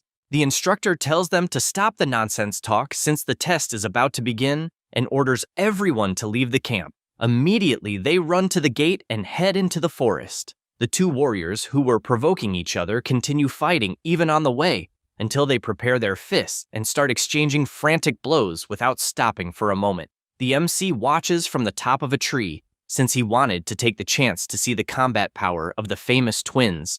But from what he is seeing, it is nothing special, and even if he defeated them, he probably would not gain many points. Because of that, he decides to hurry and hunt some high-level beasts. The two fighters begin provoking each other, calling each other a poor bastard and a beggar, and this fight catches Su-hong's attention, who becomes irritated and believes he cannot let these martial points pass for free. He arrives interrupting the fight between the two and tells them to play a little with him. The warriors ask if it is some kind of joke, since another poor bastard showed up to bother them, and they want to know what level he has to think he can interfere in someone else's fight. The MC explains that they misunderstood, since what he meant was for them to stop fighting each other and for both of them to fight together against him. Immediately, one of them rushes forward, but the MC lands a knee strike that sends the guy flying like a rocket to the other side of the map. The boy simply cannot believe that a warrior of his level was defeated with just one blow, and he does not know what kind of fast technique that was. In the middle of these thoughts, the MC appears attacking and lands a full strike that almost sends the guy's head flying off. After defeating this guy, he goes to the warriors and tells them not to underestimate ordinary cultivators, since they will regret it. At the same time, in the control center, the instructors who just watched the fight question where the MC came from, since two warriors were in a heated duel, and the guy simply shows up and defeats both of them, and they believe they will count two eliminated. Monglong warns that no, since the boys did not request rescue, the test continues. After some time, the two wake up and are startled. Leijun becomes furious since he has never suffered such humiliation in his life. The same goes for Marcus, since if he had not underestimated him, he would never have lost. They stare at each other, and the boy apologizes for the words he said earlier since they were not true. Leijun says it is fine, and both help each other walk since they are willing to help each other with their revenge. Meanwhile, Su-hong moves through the forest until something catches his attention, since in front of him another horde of giant tusk boars appeared, a monster of the initial stage. The boars notice his presence immediately and charge to attack. However, that was exactly what he wanted, and with his 9 thunderclap fist, he starts killing them, one by one, until he has finished them all. The MC becomes annoyed, since before defeating a warrior yielded dozens of martial points, but after leveling up and becoming stronger, the rewards are getting smaller and smaller. He realizes he needs to search for the medallions once and for all, and starts opening one monster after another, since the last 10 level 1 beasts had no medallions, and he is curious if that group has any. As expected, there is no sign of a medallion, and he believes he will only obtain them from stronger monsters. Half an hour later, he continues moving and reflects that after entering the forest, he advanced 3 to 5 kilometers and encountered dozens of low-level beasts per hour, and does not understand why he is not finding any. Just as he thinks that, the monster appears in front of him. He quickly realizes that it is a black tiger of the dark night, a level 1 monster at the final stage. Without wasting time, he uses his technique, Finger, that breaks the void and severely injures the tiger, which falls powerless to the ground. Without giving it time, the MC prepares his spear and thrusts it into the monster, thus obtaining 35 martial points. He realizes that with his current strength, killing a level 1 beast at the final stage is child's play,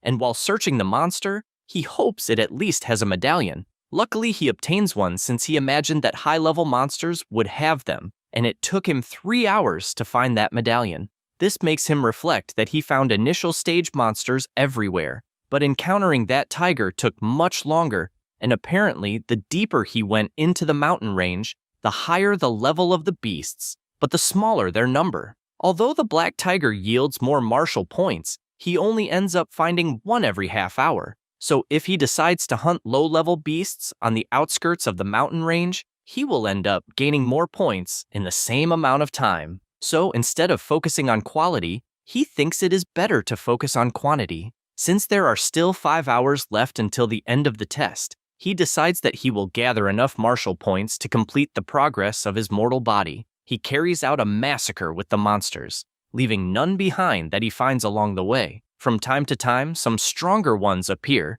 but he manages to dodge calmly, and while preparing his fist, he imagines that he has fought dozens of level 1 beasts, and finally found another at the middle stage, which with just one simple punch, he was able to launch the bear like a cannonball against a tree, which even while screaming in pain, realizes that the MC is not joking and is finished with another precise blow that even destroys the tree with the impact. He reflects that his mortal body has reached 60%, and he can kill middle stage beasts using only his physical strength. Currently, he has 254 points and needs a little more than 100 to complete the progress of the mortal body. Since he knows that only 3 hours remain, he decides to hurry to gather those points. Suddenly, a loud roar echoes through the forest, and he is startled since he does not know what that sound was, until a giant bird appears flying, and he wonders if it might be the legendary king of beasts, the Golden Peng.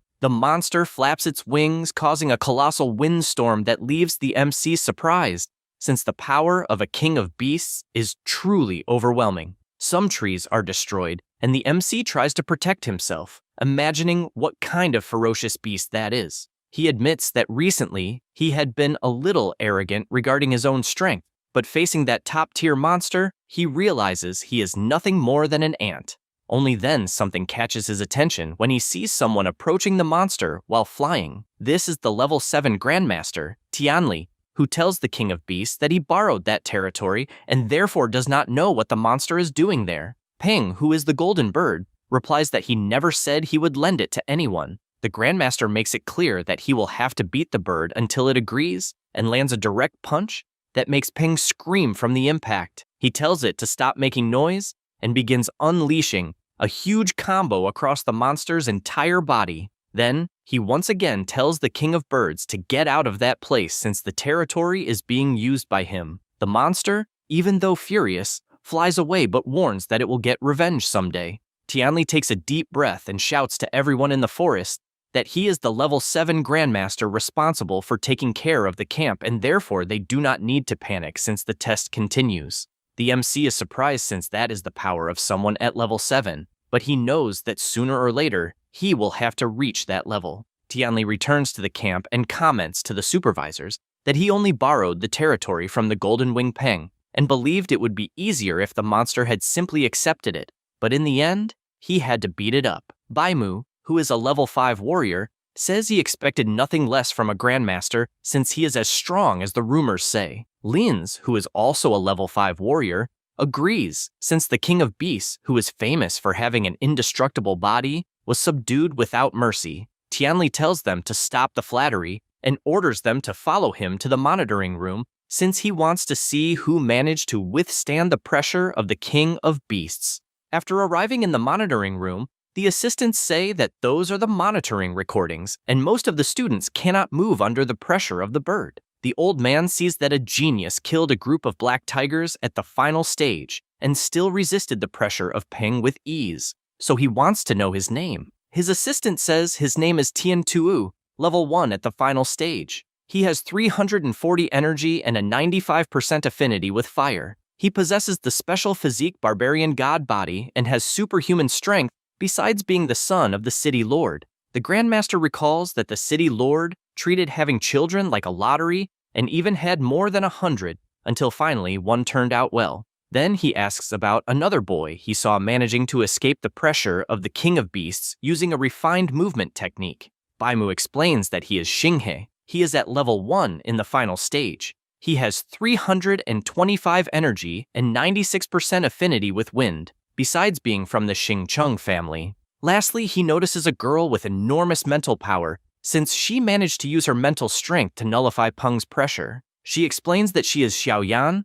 She has 290 energy and 95% affinity with the wood element. The old man finds the geniuses of that year interesting since 3 of them managed to deal with the pressure of the King of Monsters with ease, and he wonders if there might be another talent. She says there are a few more, and, after mentioning the 10 she has in mind, says they are the only ones who possess at least mid-stage strength and did not lose consciousness under Peng's pressure. The old man realizes they are all children of influential families and asks about the students from the first school. She says Those students are still at level 1 in the first stage, and 3 of them advance to the camp, but they are nothing special. He tells her to forget about them, since he does not want to waste time with a school that has the reputation of being nothing special. At that moment, Lin shouts that something is wrong with another student and points at the MC, saying the boy just passed through the pressure of the King of Beasts and still has plenty of energy to keep hunting. Baimu reads about Su Hong and, completely startled, says he is the monster from the first school. Her partner grabs the report and tells her not to scare the Grandmaster with this monster talk, but he also becomes shocked when reading about the MC. The old man decides to look as well, since he does not understand why 2 level 5 warriors are so startled by a mere level 1. After all, they have already witnessed all kinds of monsters. However, he is even more shocked and questions whether the boy is truly human. This is because the report states that the MC has 100% affinity with all attributes and also possesses a special physique, and he does not know if another monster like this exists in the world. The old man becomes extremely excited, since it makes no sense for such a monster to appear in a small city, as he is a genius that appears once every millennium. He realizes that he has finally found a treasure, but stops to reflect since the MC is only level 1 and has 123 energy, which makes no sense. Baimu, a bit embarrassed, reveals that the boy is cultivating the 7 techniques simultaneously, and because of that, his energy barely rises. He becomes furious when hearing this, since it explains why his blood energy is not rising. After all, not even a god could accomplish such a feat, and he does not understand what the association president is doing, since apparently she did not properly explain things to the boy. At that moment, an instructor reports that some students have returned to the camp, and when he goes outside, he notices that the 3 geniuses arrive together. 6 hours after the beginning of the test, more students arrive even though they are completely exhausted. 7.5 hours later, everyone is restless, asking to end the test soon since they are certain no one else will appear after so much time. The Grandmaster wonders where the MC monster is since he has not appeared yet, and he does not want to lose such a precious treasure even in his dreams. Only then does he feel relieved when he spots him. Su Hong, completely exhausted, thinks he made it and was so focused on gaining points that he almost forgot about the time. He enters the camp and the warriors cannot believe how dirty he is, and cannot even imagine how many beasts he killed to end up in that state. The 2 guys who got beaten by him become excited since they want revenge, although Marcus tells them to calm down, since once they enter the training field, they will have many ways to teach him a lesson. The 3 geniuses realize that the MC passed in last place, and is probably an interesting specialist. The instructor announces that the 8-hour time is over, and whoever has not arrived by now will be eliminated from the test. And the next step is to present the camp's facilities and rules. He informs them that the camp has several important facilities, namely the gravity training room, the movement training room, the ferocious beast laboratories, and the martial techniques pavilion. In the pavilion, they can exchange for martial techniques, movement techniques, pills, and weapons, and the highest level reaches rank A. MC hears this, and soon realizes that his decision to go to the camp is proving to be more and more worthwhile. Linz warns that in order to use all the facilities, they will need enough contribution points, and there is only one way to obtain them, which is through each training subject. Basically, excellent performance guarantees extra rewards, and, since it is late, he says that whoever wants to train can go, and the injured students must accompany him to the dormitory, since they cannot allow them to die for no reason. MC goes to his room and feels relieved that it is a single room, since in the future, when he cultivates and levels up, he will not have to worry about disturbances. He opens his system, since the moment has finally arrived, because he has 354 martial points and will complete the mortal body. He begins to distribute the points until the evolution of the mortal body reaches 100% and his body prepares for this evolution. The power begins to spread throughout his entire body until the enormous pressure gradually dissipates until it completely calms down. He finds it incredible, since just an explosion of physical power already has such strength, and he reads in the system that the talent obtained was the supreme body, a resistance with the greatest physical strength among all bodies in the world. He admits that he has never heard of it, and also notices that the spiritual grade is at 0%, which means that the supreme body can still level up and will probably be extremely challenging. He cannot hold back his excitement since he needs to test exactly how great the strength of that supreme body is. He picks up his spear to go test it, but is startled when he sees that the weapon is made of rank C alloy, and just by holding it, he almost broke the metal, and he becomes worried since they are very expensive, and he even spent a fortune. Only then does he remember that, in fact, he found that spear in the middle of the forest, and, from that moment on, he will gather contribution points as quickly as possible to exchange it for a rank A spear. He puts on his jacket, imagining that he will earn contribution points just by using a weighted vest, and wonders how many hundreds of kilos he will be able to endure. He goes to the warehouse, and people are simply impressed, since Tiantuo endured 3.000 kilos and even said it felt light, managing to jump with ease. Xiaoyan comments that Tiantuo's strength is definitely equal to that of a monster. The supervisors are observing from the monitoring room and say that they expected nothing less from a great genius, since he managed to carry 3.000 kilos with ease.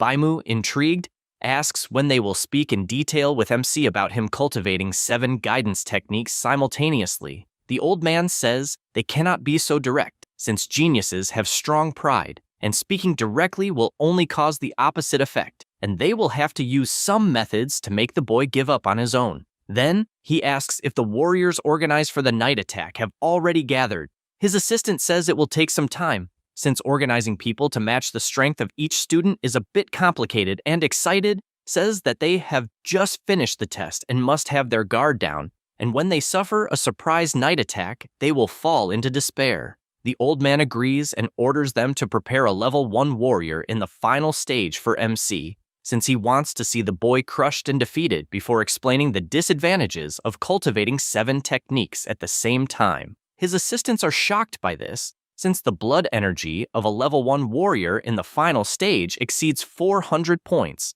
and the combat power is above 5.000, while Su Hong's blood energy is only 100, and they wonder if it is not too dangerous and could end up destroying the boy's conviction. He replies that this is nonsense, since he is only correcting his mistake, and if his conviction is destroyed that easily, then he is nothing but trash. Meanwhile, outside, everyone is commenting that the genius Tiantuo will train in the gravity room, and because of that, everyone runs there just to see it. Su Hong arrives to do the weight test and sees that the room is empty. He picks up the so-called smart bracelet that calculates the points and goes to where the weights are. He notices that the heaviest one reaches 10 tons and is made of super heavy alloy, and he cannot imagine who could move that. He picks it up just to test and realizes that it is far too heavy, and although it would even be possible to wear it, it would greatly harm his speed and he would not be able to endure it for long. He decides to take the 5-ton one and tests it by jumping in every direction. After testing it, he realizes that currently it is the most suitable weight for him to move normally, and he starts imagining what weight the trio of super geniuses used, since they are at level 1 in the final stage and might even be a little stronger. In any case, he puts his clothes back on since he also wants to observe their training to learn something. Everyone is gathered, surprised, since Tiantuo entered the gravity room without even removing his 3-ton vest and even set the gravity to 2 times, which is absurd since he is under pressure as if it were 6 tons. Only then does the MC realize that Tiantuo's weight is only 3 tons, and apparently he had the wrong idea about the boy. At that moment, he sees the other 2 students from his school and asks if they will not train in the gravity room. They reply that the people there are far too strong and they are falling too far behind, and that if they entered the room, they would only embarrass themselves. The MC tells them not to say that and goes to the room. His friends ask if he is not afraid of embarrassing himself. The same goes for the other warriors who point out that the MC is a clueless guy and that he probably is not even wearing a weighted suit and wants to try to surpass Tiantuo by multiplying the gravity. Su Hong enters the room since he knows that a gravity room costs a fortune and only influential families could afford one, and therefore he cannot let this opportunity pass. Inside, he reflects that he is wearing a vest of 5,000 kilos, and if he doubles the gravity, It would be as if he were wearing a vest of 10 tons, and he would only endure it for a few minutes. Because of that, he sets it to 1.5, since that way, he will be able to endure it for longer. However, he feels his body becoming extremely heavy. People begin to mock him while watching through the big screen and say that he set the gravity to only 1.5 and is not even wearing a vest, and that he definitely is nothing more than a weakling. The MC begins to meditate, thinking that he could expect nothing less from such an expensive gravity room, since the difficulty of cultivating the guidance techniques increased a lot, but the cultivation speed accelerated drastically. 2 hours later, he continues meditating but is completely exhausted. He notices that except for the thunder and flame techniques, all the others have increased 1 level, and his blood energy increased from 126 to 130 points. He turns off the device since he is confident that the movement room and the ferocious beasts room must be just as incredible as the gravity room. He leaves the room completely exhausted, and some warriors, seeing this, say that the last place finally came out, and since he is not wearing a weighted suit, it is pathetic for him to be sweating under a gravity of 1.5. However, he removes his shirt since the weighted vest has terrible ventilation and is making him die from the heat. Only then do the two boys enter a state of shock when they see that Su-hong is actually wearing a 5,000 vest, and that he was even using it inside the gravity room. They believe they saw it wrong, and think about asking how many kilos it actually has. His friend says that, judging by the fact that he finished in last place, he believes it is actually a weight of 500 kilos and not 5,000, and it was something so heavy that it felt like torture. But even so, it shows that the MC is not that weak. They say that one way or another he does not compare to Tiantuo at all. At that moment, everyone starts shouting that Tiantuo is leaving the room with 6 tons of pressure and endured it for 2 hours. They think this is insane, since the guy's physical resistance is definitely that of number 1 in the training camp, and if it were them, they themselves would barely be able to handle 500 kilos. The genius throws the weight on the ground, which falls with such force that it leaves everyone in the camp shocked by that weight. Tiantuo feels relieved, since he now feels light again. His partner admits that he cannot compare in strength and calls him to go to the movement techniques room to compare there. Tiantuo tells him to stop joking, since the guy is a practitioner of rank A movement techniques, in addition to having the wind attribute, so it would be idiotic to try to compare. Su-hong hears about this rank A movement technique and finds it interesting, since even having the supreme body, he is interested in a movement technique of such a high level. Everyone goes to the place and is surprised by Xinghe, since the guy is at level 10, while they themselves can barely reach level 3. The white-haired genius is so fast that their eyes can barely follow for a second, and he still has energy to show off, since petals of flowers are coming out from somewhere, and they have no idea why. The MC immediately copies the steps of the ascending Hong and analyzes them every second. Then, he begins to walk toward the machine, which draws everyone's attention. The MC starts dodging the lasers, and people cannot believe that he, just by watching, managed to copy Xinghe's movements, and they cannot believe it is possible to copy a rank A technique so easily. Su-hong, inside his system, is repeating the movement he witnessed hundreds of times, and increasing his proficiency more and more until he finally manages to obtain the ascending Hong steps at beginner level. He feels relieved, since he now has his first rank A ability, but he found Xinghe's movements very extravagant and embarrassing, and he had never seen that technique being performed in a normal way, so he had to copy it exactly. Having learned the technique, he knows he no longer needs to train in the movement room, since he can go straight to the ferocious beasts room to gain martial points and increase his blood energy. However, he is startled without understanding why people are looking at him, and the crowd says that the pose he made was incredibly flashy and that he really copied Xinghe's technique. He simply cannot believe that he was doing all those movements in the real world as well as inside the system. Because of this, he runs away like a cannonball, since everyone is begging him to keep doing that movement, and at that moment, he realizes he is being followed. This is because the duo he defeated has finally found him seeking revenge and noticed that he is going to the ferocious beasts room, so they believe they should go as well to beat him up when he comes out. In the ferocious beasts room, several warriors are gathered. Tiantuo asks if Xiaoyan really wants to compete to see who kills more ferocious beasts, and she replies that she just wants to know which of them is number one in the training camp. He asks her not to believe that spiritual mental power can defeat the body of the wild god, since that would be underestimating it too much. She retorts that actually he is the one underestimating others. The MC watches and finds it interesting to see a spiritual mind master, since he has never seen one fight in person and believes it is better to watch first, since he can kill the beast later to gain points.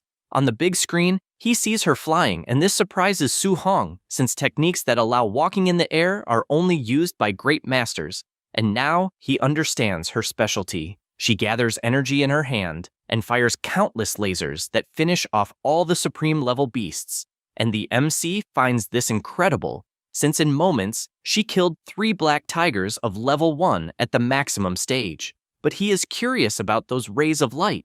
At that moment, another much larger tiger attacks from behind, but she simply paralyzes it in the air, making Su Hong understand that spiritual force can control and throw enemies by force. She uses her laser once more to kill the monster, and only then he understands that the rays of light are actually daggers. The MC trembles with excitement at so many different abilities he witnessed and knows it is no wonder that every spiritual master is absurdly strong, since they can easily crush ordinary warriors. Suddenly, everyone shouts, questioning what giant sword is that they are seeing. This is because Xiaoyan materialized a giant sword in front of the black python, and with just one movement cuts the monster in half as if cutting butter. The MC is shocked by such power, since he was sure the girl did not have a weapon and that it must weigh several tons. Xinghe approaches the crowd and says that this is the exclusive martial ability of spiritual mind masters, which is also rank A. Everyone shouts that they have never heard of a martial ability exclusive to spiritual mind masters, and, to make it worse, it is another rank A technique. They soon deduce that Tiantuo must also have a technique of this level. He replies that obviously the guy has it too. The MC gets excited about this, since all 3 geniuses have rank A techniques, and he is even more certain that it was the best decision of his life to appear at that training camp. Tiantuo also goes on killing the ferocious beasts, but even killing with one punch, they realize he is using only ordinary physical strength. Su Hong reflects that the guy has no intention of using his martial ability at that moment and decides to learn it later, since now he only wants to become a spiritual mind master. But his spirit is still at 26, and as far as he knows, it is necessary to have more than 100 spirit points to become a master. He becomes more and more motivated, since he is eager to gain the remaining 73 points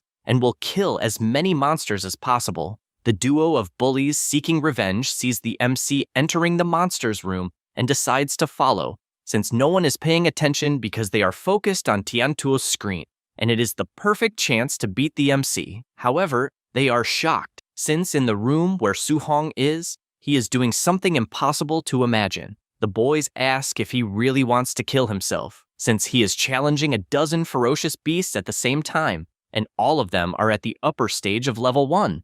And this is complete insanity. They ask if they shouldn't call the instructor to save him, since the MC is going to die in seconds, and they lament because they won't be able to get their revenge. Su Hong orders them to begin, and the monsters all charge at the same time. He dodges the first attack and, without hesitation, fires his laser, finishing off 2 monsters at once. Then, he starts attacking all the others around him. The 2 boys remain shocked, since as far as they know, an initial stage warrior shouldn't be able to do that, and they notice that the technique he is using seems familiar. Only then do they conclude that it is the cloud steps of Xinghe. The boy finds this impossible, since the MC is a student from the first school and shouldn't have access to such a high-rank movement, and they wonder if he learned it just by watching a genius perform it. His friend tells him to forget about revenge, since the 2 of them together probably wouldn't stand a chance against the MC, but Li Jun rejects the idea, saying he doesn't care whether the MC comes from a great family or not, since he can't swallow this humiliation. However, this doesn't last long, as the boy tells him to look ahead, and when they do, they are left in shock, because the MC managed to kill 11 final stage beasts in that short time. Su Hong realizes he has earned 81 points, since the average per creature is 7 points,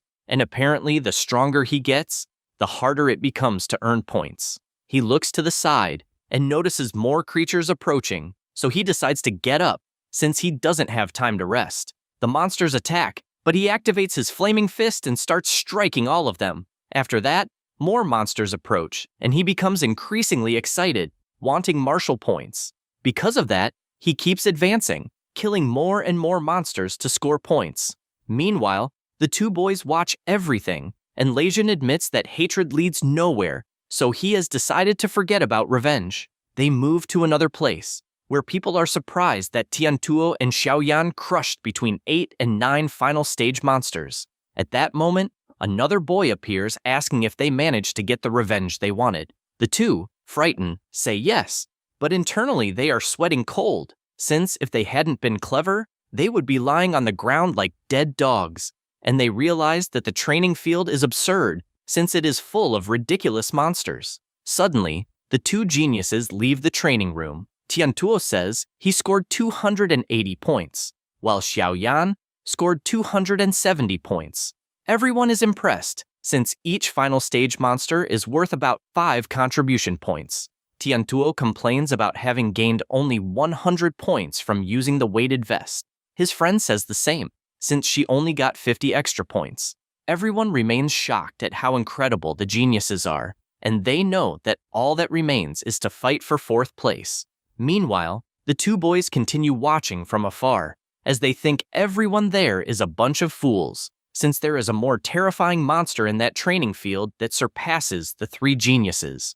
An hour later, the MC finishes his massacre. He sighs in relief and thinks that hunting ferocious beasts for over an hour has left his body very tired, and to make matters worse, he is still far from the required 735 martial points. At least, he managed to get 700 contribution points and wonders what he can exchange at the martial arts pavilion.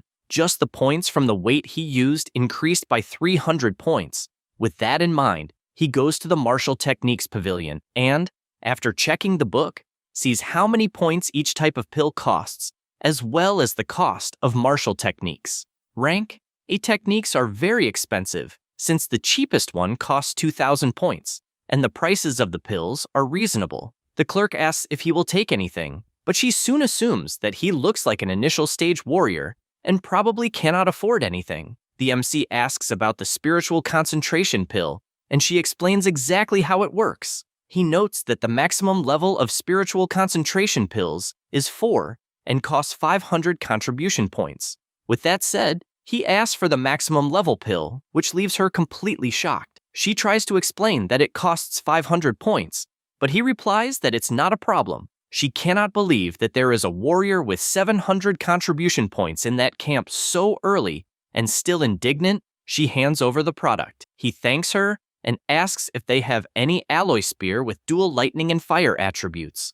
The girl, no longer surprised, simply says yes and thanks him for his patronage. After returning to the dormitory, he stores his weapons on the wall and analyzes his attributes, since his growth in just one day was greater than an entire week in the past. Now his spirit points are almost at 100, and he hopes the pill will provide the 25 points he is missing. So without hesitation, he consumes it, determined to become a mental master. The pill enters his body, and at that moment, it begins to take effect. He feels his exhausted nerves relax, and the sensation is pleasant. His brain also becomes extremely clear, and he can feel everything around him. He opens his eyes and realizes that he gained 24 spirit points. Added to his previous 50.5 points, he is now at 99.5%. He regrets it, since if he had known, he would have killed more ferocious beasts. Since there is not much he can do, he decides to rest, as he can collect more points the next day. After that, at the training field, several warriors are gathered. One of them asks Jing Feng if he wasn't cultivating at the martial arts university, and if he stopped just to serve a bunch of geniuses. He tells him to shut up, saying that if he were still in high school, none of the boys in that room would have the right to be his training partners. The big guy shows that he is responsible for Tiantuo, who has 340 blood points. The other two also boast, since they got 2 geniuses with blood points above 300. Jing Feng cannot believe how everyone got such strong students. while his is the MC at the initial stage with only 123 blood points. The warriors also find it hard to believe, since Jingfeng's strength is the greatest among all present, and they wonder if the Grandmaster made a mistake. At that moment, Tianli enters the room and states that there was no mistake. The mohawk-haired one apologizes and comments that the MC is just trash at the initial stage. The Grandmaster tells them not to underestimate him, since his combat strength is comparable to that of a high stage. The three simply cannot believe this absurdity, since there is no one with 123 blood points comparable to a high stage. The Grandmaster reinforces that part of the information about Su Hong is confidential, so it is not on the file, and only when they fight one-on-one will they understand. Jingfeng takes a deep breath since he has 500 blood points and cannot believe he will have to intimidate a rookie with 123 points. Tianli slaps him, saying that if he ordered him to fight, then he should do it without complaining, and that he should fight with everything he has, since he must make the MC question his own existence. The mohawk-haired one, still confused, asks if the Grandmaster is holding a grudge against the student, and even says he won't be responsible if he cripples him. He finds this exciting, since he can beat him to death, and even if he cripples him, he will receive a great reward. The boy is frightened by this terrifying laughter, and immediately everyone heads toward their targets.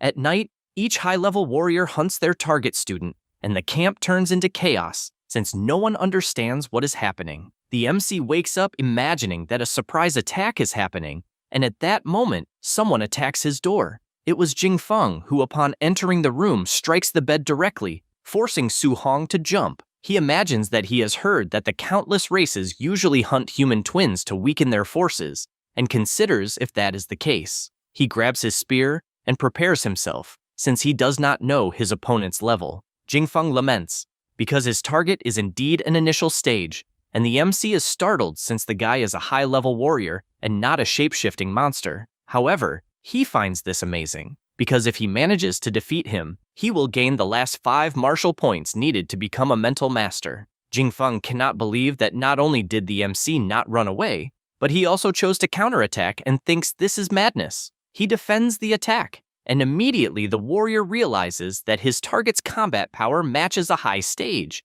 and the Grandmaster definitely did not lie. However, the strength is even higher than he imagined, and he cannot believe that someone of grade 1 could be so strong. Su Hong thinks that his opponent is just a high-stage warrior, and it is not like he has never faced one before. He lands his first attack, and even while defending, Jingfeng fully feels the pressure. However, he knows that a battle between warriors is not just about who has more physical strength. The MC is pleased since he will witness a martial technique of the fire attribute, and it is the first time he sees one. The boy prepares himself and leaps with his rank B technique, wanting to see what they will do against it. The MC prepares himself, since that attack is far superior to the Void Devastating Finger. After repelling the attack, Jingfeng is thrown violently against the wall, and after recovering, he cannot believe that the MC blocked his blow just by manifesting thunder, and his talent is extremely terrifying, making the Grandmaster's admiration for the boy even more understandable.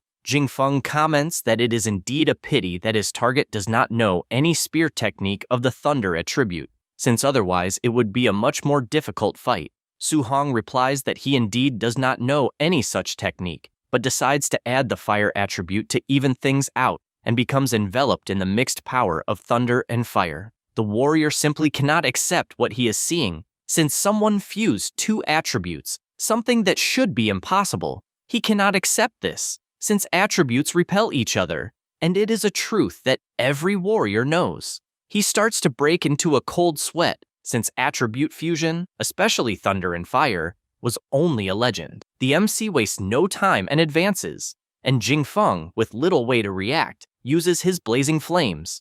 But the spear repels the attack, and, to make matters worse, fires a powerful thunder blast that causes absurd damage to Jingfeng, to the point he considers this power ridiculous. The attack was so strong that it made a hole in the wall that threw him far away. With this victory, the MC gained 7 martial points, and he celebrates, since now he has the necessary points to become a mental master. A few seconds earlier, near the dormitory, the Grandmaster was with his assistant. He says that Su Hong has probably already been defeated, and even prepared several arguments to convince him to give up cultivating so many different orientation techniques. However, in the next second, Jing Feng appears being thrown out of the dormitory and, on top of that, falls right in front of them, completely defeated. The two cannot believe what they are seeing, especially Baimu, who does not understand how this happened. To make things worse, 3 other warriors are thrown out and all fall in front of them. It was the trio responsible for defeating the geniuses,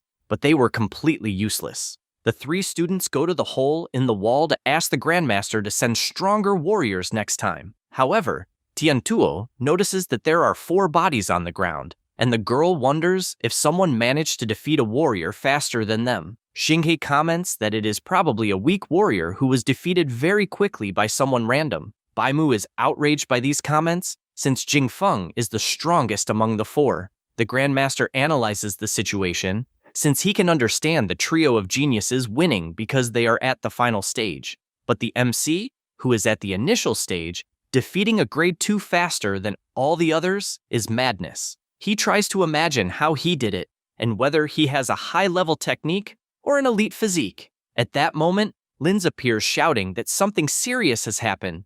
Tianli interrupts, since he does not want to know if any student died, because it is normal for some to die. He replies that no, and that in fact it is about the MC, since he used attribute fusion against Jing Feng. The Grandmaster, distracted, says that this is nothing to admire until he takes a deep breath and becomes ecstatic, since from what he understood, something absurd beyond reality was said. Linz explains that Su Hong indeed fused the orientation techniques of thunder and fire attributes and thus defeated Jing Feng. He even clearly saw it through the cameras, and if they do not believe it, they can ask the warrior. At that same moment, Jing Feng wakes up and confirms everything that was said. The Grandmaster remains indignant, since the only genius of the human race spent 10 years researching fusion and still failed, and he cannot believe that a mere student surpassed that. He becomes excited, since it is like a divine star falling from the sky. His assistant asks if the fusion of 2 attributes is really that strong, to the point of defeating someone many levels above. The old man confirms, since the genius who researched fusion, even incomplete, also managed to defeat a grade 2 while being grade 1. She tries to understand why this type of cultivation is not encouraged nowadays. If the combat power is so absurd, and even being difficult, there is still a chance for the fusion to work. He explains that many people tried in the past, but discovered that attribute fusion is not only extremely difficult, but also has a huge chance of ruining the cultivator. However, what happened with Su Hong is an exception, since he achieved this in less than a month. And to make it even better, he obtained the 7 attributes, and they cannot even imagine the level of that. If such a monster truly grows, he would be capable of knocking out the emperors of the countless races with a single blow. Linz asks him not to get carried away since he is exaggerating, because fusing just 2 is almost impossible, let alone 7 attributes. The old man apologizes for his excitement. Suddenly, Linz shouts that there was something else to say, since the MC also has a special physique, as his strength also crushed Jing Feng. The old man cannot believe he did not mention something so important before. They find it strange how someone with 120 blood energy points crushed someone with 500, since it is something beyond reality. Tianli says that the next day he will organize a duel, since he wants to test Su Hong's combat strength and blood energy in all aspects, and will even have him fight Tiantuo. After all, he wants to see the result of a monster facing the strongest genius of that camp. The MC goes to the hole in his room and sits down to check the system. He decides to add all his martial points into spirit at once, and after distributing the points, he becomes excited since he will finally become a mental master. He feels a wonderful sensation, and it is as if he had suddenly grown a 3rd arm, although it is a bit strange and bizarre.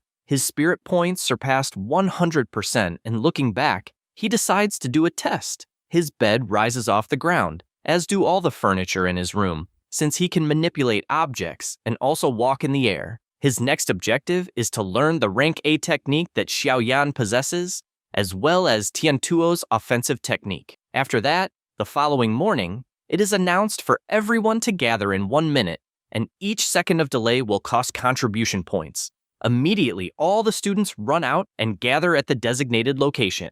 The MC starts wondering what will happen. The instructor positions himself, praising them for not being late, since after being beaten so badly, he thought they would not even be able to get up. Some people complain, saying they could have defeated the warriors the previous night, but were caught off guard and did not even manage to put on their underwear. The instructor, irritated, questions whether, if the person who attacked had been an assassin from the thousands of races, they would wait to put on underwear. Marcus feels embarrassed, and his friend starts teasing him, just like everyone present.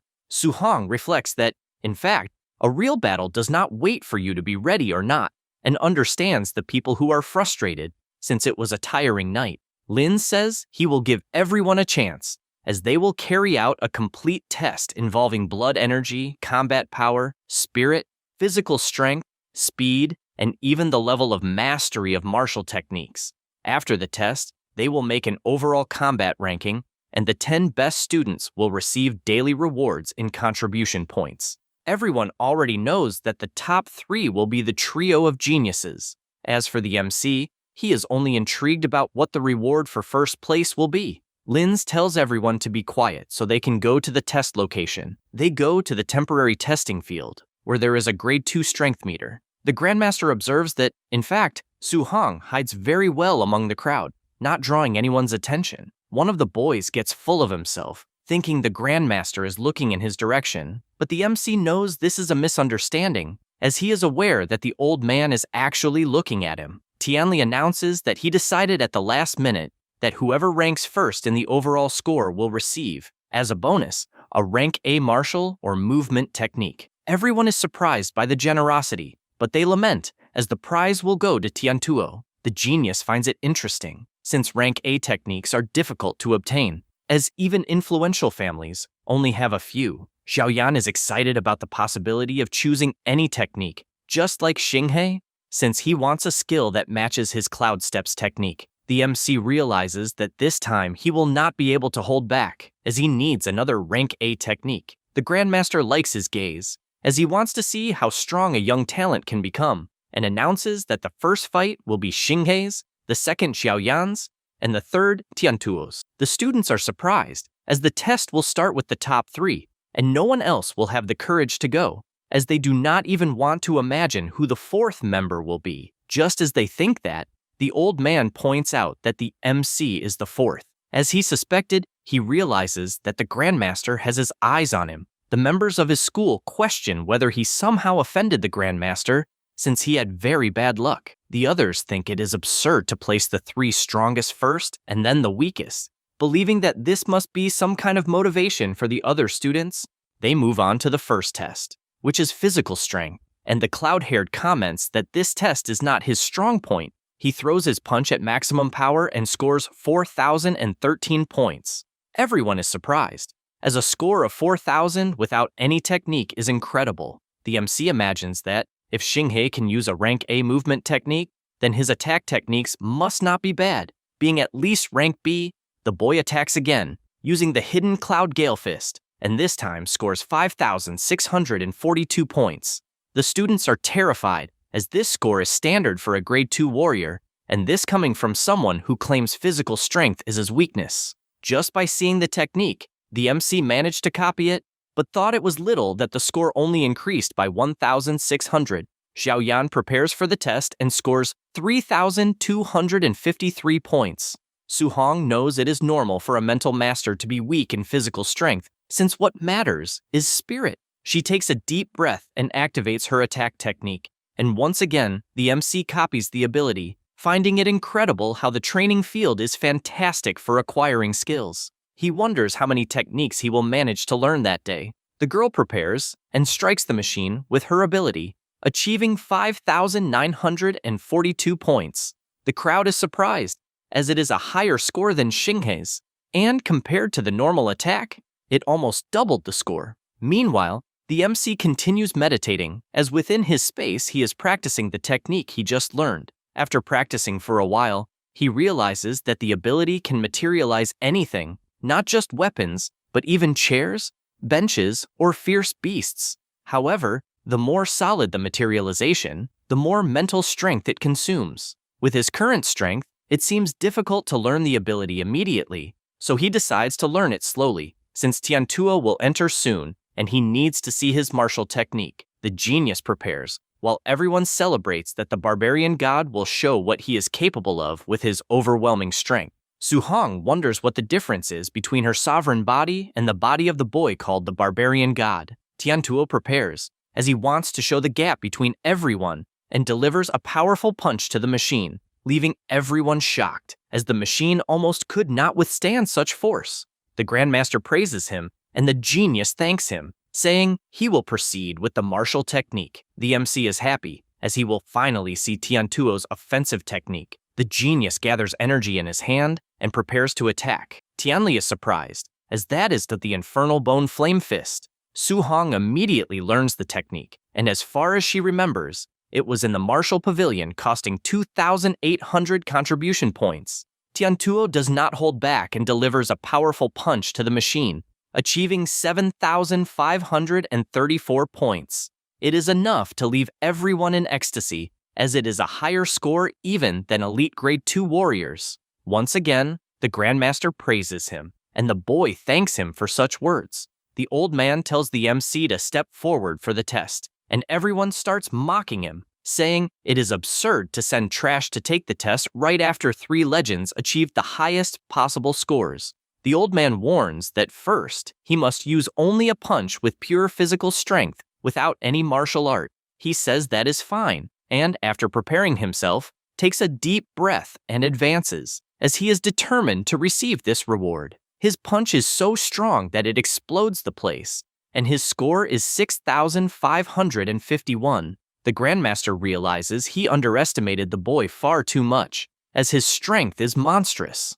The students are in shock at this score and begin to shout, questioning whether the strength meter is broken, since, as far as they know, the MC was the weakest, and there should not be anyone who could surpass the geniuses in brute strength. Xiaoyan admits she is impressed, as does the cloud-haired, who thinks this score is impossible for a level 1 warrior. Tiantuo agrees and even believes that he himself was too arrogant. The MC asks if he can proceed to the martial technique. The old man replies yes, and he takes his position. Then the mastery percentage of the ability he copied begins to rise. He knows that the infernal bone flame fist suits his style better, and therefore continues evolving without stopping. Meanwhile, Lin's comments to the Grandmaster that the MC comes from an ordinary family, so he will not possess high-level techniques. He agrees, as he does not expect to see anything of high rank anyway. The MC finally reaches 100% in his ability, reaching the beginner level. The people, seeing the power in his hand, shout whether it is not Tiantuo's ability and have no idea how the MC obtained it. He prepares himself, as he wants to see his offensive power using a rank A technique, and punches so hard that the entire hall trembles. The students ask if this is ridiculous, since it made the whole hall shake, and upon seeing the result of 9,013 points, they are in shock, as it is the standard for a high-level grade 2. Lins cannot accept how monstrous Su Hong is, considering he is at the initial stage with 123 blood energy points, and that makes no sense. The 3 geniuses do not accept what they are seeing, as 9,000 points is too high even for a grade 2, and they believe that he is hiding his true blood energy points, possibly exceeding 500. However, the MC takes the next test, and his blood energy only rises to 137, and they find this ridiculous, as it is impossible for someone to be so strong with so few points. Su Hong leaves the testing machine, and the Grandmaster asks everyone to be quiet, as they will proceed to the real combat test, since they need to evaluate the dual ranking in combat. He announces that the competition will be by challenge system, so they can choose their opponent. When no one else dares to challenge him, he will be the first to receive the rank A technique as a reward. Without hesitation, Xinghe calls the old man and says he wants to challenge Su Hong. He imagines that although the MC's combat strength is considered invincible, his blood energy is far too low, so he only needs to use his movement technique to dodge the attacks. However, the old man rejects the duel. He does not understand why until the Grandmaster announces that the 3 can go together against Su Hong. This makes the trio of geniuses furious, as apparently they are being greatly underestimated. The old man asks what the MC thinks, and he says he has no objection. They ask to prepare, as they will shove that arrogance down his throat. The instructor orders the start immediately, and the three advance with everything. Xinghei imagines that he will unleash a gale fist and then retreat, and when the boy is occupied, he will attack from the flanks, since with his speed, no one can react. However, his two friends shout for him to be careful, as in the blink of an eye, the MC appears behind him, and without holding back, attacks aiming at his face. However, the boy manages to dodge in time, and thanks his companions, reinforcing that apparently, Su Hong's speed is not normal, and therefore they must be careful. Su Hong feels his body strange and knows it is mental force, as it is the first time he has felt this sensation, and it is quite uncomfortable. Knowing this, he decides that his next target will be the girl, and moves at high speed using the rank A technique. She cannot believe that she is witnessing the cloud stepping technique. The other two consider that perhaps he has dual attributes instead of just fire. Tiantuo positions himself, asking the team to pay attention, and advances with his infernal bone flame fist. The MC is not intimidated and also prepares with the same ability. However, Xiaoyan enters the battle and holds his body with her mental control, making him realize that this class is more troublesome than he imagined. In addition, Xinghei also appears attacking from another side. The Grandmaster, observing the fight, believes that he was hasty in making him fight against three at the same time, since a mental master is extremely difficult to deal with, as once controlled by this class, one must either break free with brute force or use stronger mental power to counter it, otherwise it is useless. He believes that the MC has enough physical strength to escape, but is startled to see him smiling. The MC, exerting more and more force, manages to free himself from the mental control, and this causes Xiao Yan to spit blood, as her ability was dissipated by brute force. He grabs the hand of one and the leg of another. All the students are in ecstasy, as the MC not only freed himself from mental control, but also blocked the attacks of two other geniuses. He spins the two into the air, and holding tightly, slams them against the ground, causing massive damage to both. The students cannot believe what they are witnessing, as Su Hong is being excessively cruel in his attacks, as he left the two unconscious from so many blows. He takes a deep breath and looks to the side in the girl's direction, but without hesitation she asks him not to approach as she surrenders. The people cannot believe that there truly exists someone strong enough to defeat the trio of geniuses of that camp. The Grandmaster tells them to stop the noise and asks if anyone else will challenge him. Otherwise, first place will go to Su Hong. They reply that they obviously will not face this monster, as only an idiot would try to challenge him. That said, the old man announces that first place belongs to Su Hong, and, since second place to 10th place are vacant, they must continue the competition to see who will take those positions. With that, he tells the MC to follow him to receive the reward, and he becomes excited upon hearing this, as he has gained another rank A technique. As they walk, Tianli reveals to the MC that he has been watching him since the day he stepped into that training field, and questions why he hides his power so much, unlike others who constantly show off. He explains that he has neither power nor influence, and if he stands out too early, he will become an easy target. The old man likes hearing this, as he finds it very intelligent, and confesses that he only organized that duel to ensure that he would have the resources.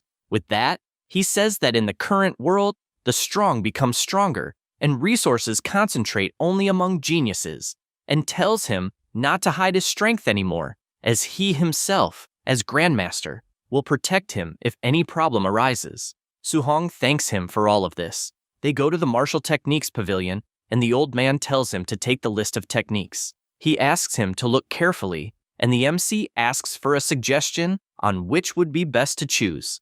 Before that, Tianli asks which techniques he already masters. He replies that he knows the Infernal Bone Flame Fist, the Cloud Steps, the Gale Fist, and the Void Devastating Finger. The rest are low level. The old man does not believe the abilities he heard, as most of them belong to Xinghei, and asks if by chance he managed to learn them just by watching the boy perform them. He replies yes, and once again, the Grandmaster concludes that he is facing a monster.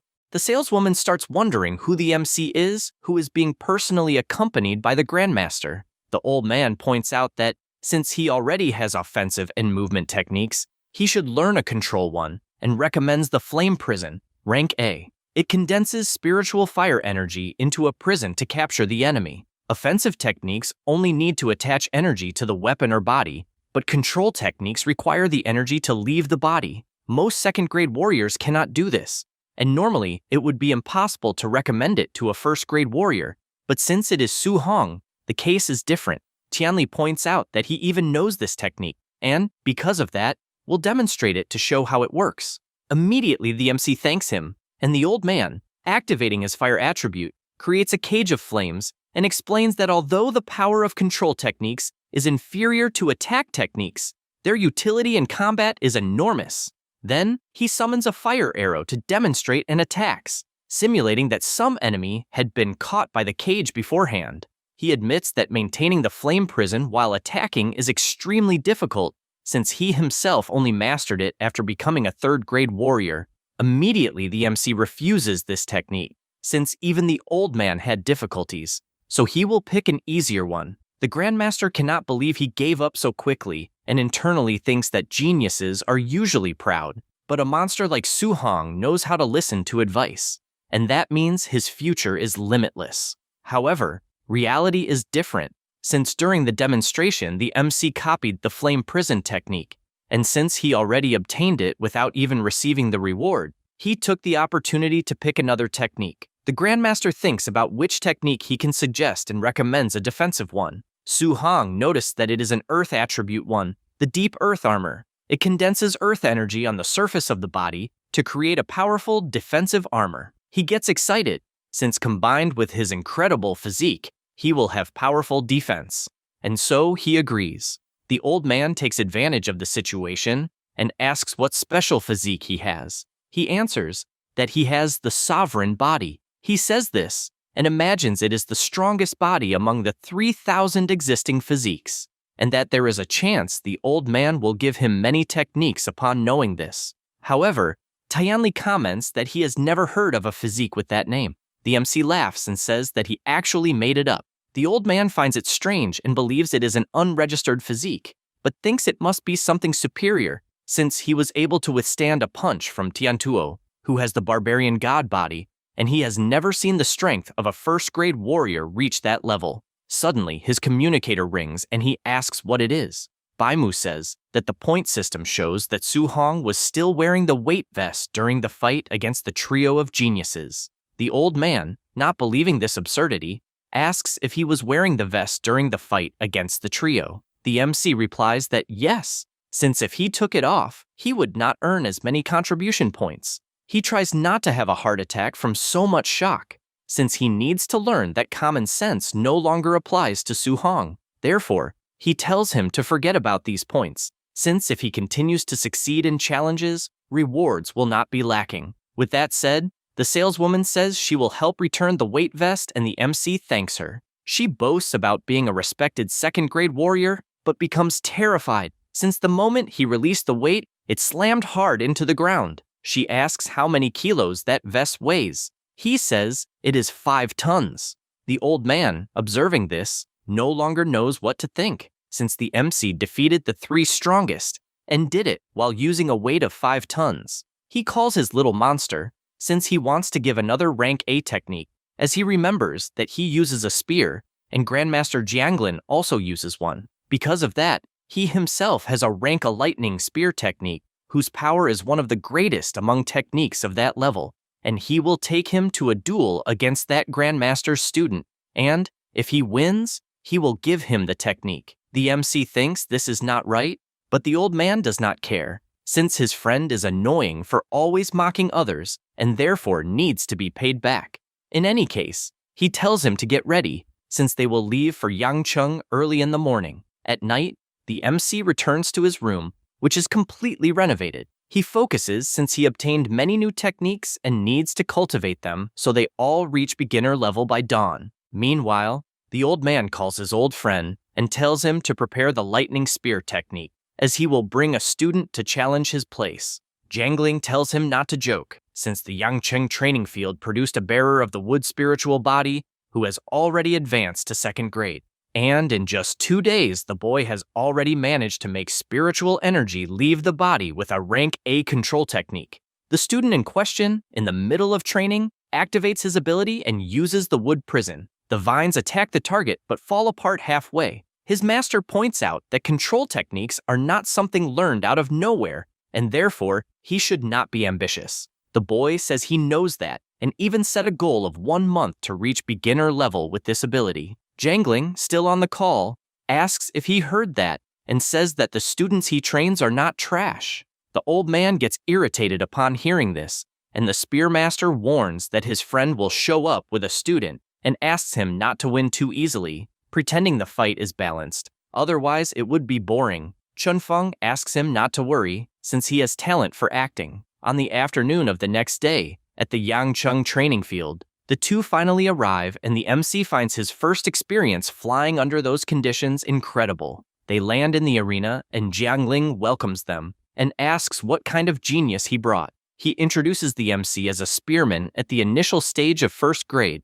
Suhong greets them and the spearman asks if this is some kind of joke, treating an initial stage as a treasure. He imagines that a 2nd grade against a 1st grade is an instant knockout and does not even know how his student will pretend a balanced fight. The old man tells them to start the duel quickly, since he wants to have dinner early. Everyone goes to the combat arena of the training field. The students wonder what level the MC is and hope he is not a weakling. Jangling begins by introducing his friend, who is a renowned grandmaster. Everyone finds this incredible. Then they introduce Su Hong, but emphasize that he is a 1st grade warrior at the initial stage. Everyone becomes indignant, since a mere initial stage came for a challenge, while Chun Feng is a 2nd grade warrior who could defeat him with one hand. The boy tries to understand how he will pretend the fight is balanced against someone so weak. Jangling points out that if his student wins, the old man must teach a rank A technique to his student and immediately tells the MC that if he wins, he will teach the lightning spear technique as well as any other rank A technique. He thanks him for that, and Tianli, very excited, says his friend is really a good person. The guy does not understand this excitement, since it is definitely impossible for the MC to win this battle. The two position themselves in the arena, and the Grandmaster tells his student to be careful with his strength. He says it will not be a problem and draws his sword. He starts imagining how he will act, since it would not be good if he left a boy severely injured with a single blow. Next, he asks if Su Hong won't use a spear, since,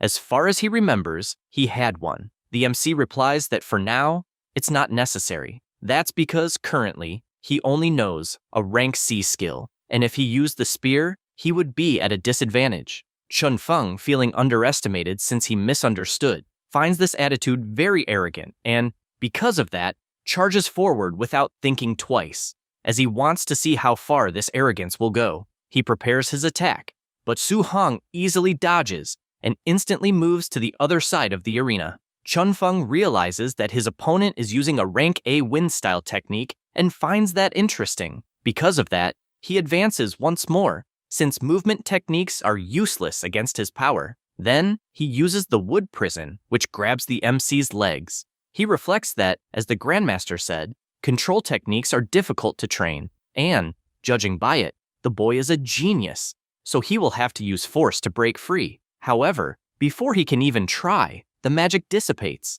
and Su Hong can't believe it, since the magic was far too weak. Chun Feng says he only needed to restrain him for a moment, and the MC, seeing him so close, prepares his fist and counterattacks. The boy realizes the punch is too fast, and that he will be hit before he can even attack. He creates a wooden shield, but the impact is so strong that it sends him flying, unable to understand how Su Hong has so much strength. The students begin to believe in the fight, since a grade 1 is managing to defeat a grade 2 despite the huge difference.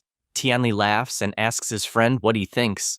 The Grandmaster says that brute force alone won't be enough. The MC positions himself and advances once more, delivering a powerful kick that, upon landing, he realizes is actually an afterimage. Chun Feng appears behind him, as he also possesses rank A techniques, but Su Hong, being faster, manages to dodge. The boy tells him to surrender, since the level difference is too great. The MC simply raises his hand and, after activating his fire attribute, creates a cage of flames, trapping his opponent. The boy can't believe he is seeing a control technique and doesn't understand how an initial stage warrior has already learned this kind of technique, but he is sure it won't last long. Jangling can't believe that someone at the initial stage has mastered the flame prison and finds it completely ridiculous. But he gets startled when he sees his friend also surprised and asks why he is surprised and whether he was the one who taught that technique to the MC. He doesn't know what to answer, and the Grandmaster realizes that first the boy used the wind attribute and doesn't understand where that fire attribute came from to create the cage. Tianli says not to be surprised, since it's multiple attributes, and there's no need for such astonishment. Besides that, they don't understand how the prison still hasn't collapsed. To make matters worse, the MC prepares his flaming fist, and the grass-haired boy, frightened, starts sweating cold, since, as far as he knows, attacking while maintaining a control technique is difficult even for a grade 3 warrior. Su Hong attacks toward him, and the boy tries to defend himself with his wood technique, but it is completely useless, as the blow lands directly, destroying the wood, the sword, and everything in front of it. The punch is so strong that it throws him against the cage of fire, burning his clothes. The fire begins to deal damage, and his wood protection starts regenerating his body almost immediately. Chunfeng tells him not to underestimate the healing power of the wood spirit body of a grade 2 warrior. Su Hong truly thinks a wood spirit body is incredible, a special physique, since the recovery capacity is absurd. But if that's the problem, then he decides it's time to unleash several punches, and during his sequence of blows, he considers that he won't be able to keep holding back forever. The grass-haired boy warns that it's useless, as he will never win through exhaustion, since a grade 1's endurance will never surpass that of a grade 2. That said, after taking the combo, he challenges him, wanting to see what happens first, whether the flame prison collapses or his own recovery runs out. The MC is aware that his fire spiritual energy is running out, and as soon as the flame prison's restraint disappears, the situation could turn. With that, he makes a movement that dispels the prison, and the boy laughs, asking if he has already given up and saying it's time to counterattack. However, he is startled when he sees something wrong with Su Hong's hand. He admits that the move consumes a lot of energy and that he didn't intend to use it at that moment. Chunfeng remains in shock, as never in his life could that kind of power be released by a grade 1 warrior. Immediately, he places his hands on the ground, since he cannot let the MC get close at all, and creates a wooden barrier using his technique. Su Hong carefully observes the obstacle in front of him, and, after preparing himself, delivers a punch so powerful that it completely annihilates the wall, hitting his target directly and sending him flying, leaving him knocked out. The people watching can't accept that someone so powerful has been knocked out with just one punch, especially by a grade 1 warrior at the initial stage. Jangling, indignant, asks his friend what kind of monster the MC is, and, even more surprised, wants to know if what he saw was a tribute fusion, and whether a child can really do that, since a young grade 1 warrior mastering something like that is simply impossible. He replies that it's nothing special, and didn't even want to mention that Su Hong mastered this attribute fusion in just 1 month. Another thing he also wasn't going to say, but says anyway, is that the MC has 100% affinity with all 7 attributes. Jangling no longer knows how to react to this information, and the Grandmaster continues boasting about how incredible his student is. The Spearmaster tries to process how it is possible for someone to be born with 100% affinity in all 7 attributes and still manage to fuse 2 of them in 1 month.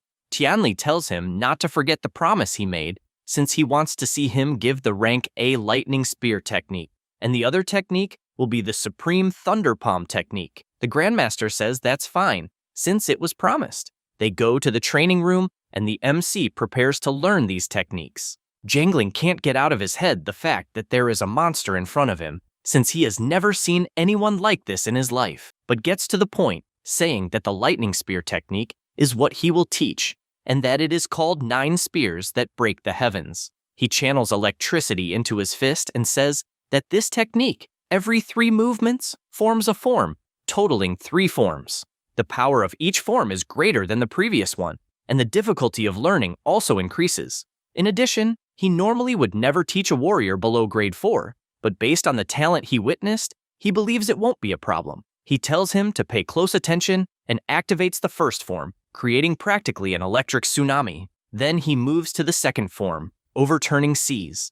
A giant wave moves to the other side of the arena. The MC feels the pressure of the attack, since in the middle of that storm of lightning, he feels like just a solitary boat in the ocean, where any thundering raindrop could completely overturn him. Finally, the Grandmaster activates the third form and creates several gigantic electric vortices. Su Hong, observing this, becomes frightened, since Jiang Ling clearly held back in the second form so as not to destroy the training hall, and, even so, the residual power created a terrifying tornado. He is aware that, although he is currently nothing more than an ant, in the future, he will also reach this level of combat. After this entire demonstration, the Spearmaster asks him to practice alone first, and, if he has any doubts, he can ask at any time. Su Hong sincerely thanks him, and Jiangling says there is no need to thank him. After all, a bet is a bet, and explains that once he masters the first form, he will teach the second technique, the Palm Thunder, and already warns that it is a much more powerful technique than the one he just taught. The MC becomes even more excited since he did not imagine that the second technique would be even more powerful than the one he had just seen, and, because of that, he wants to learn as quickly as possible. The Grandmaster says he needs to go talk to Tianli and will return later to see how the progress is going. That's all, folks. If you enjoy the video, subscribe and hit the bell. Thanks.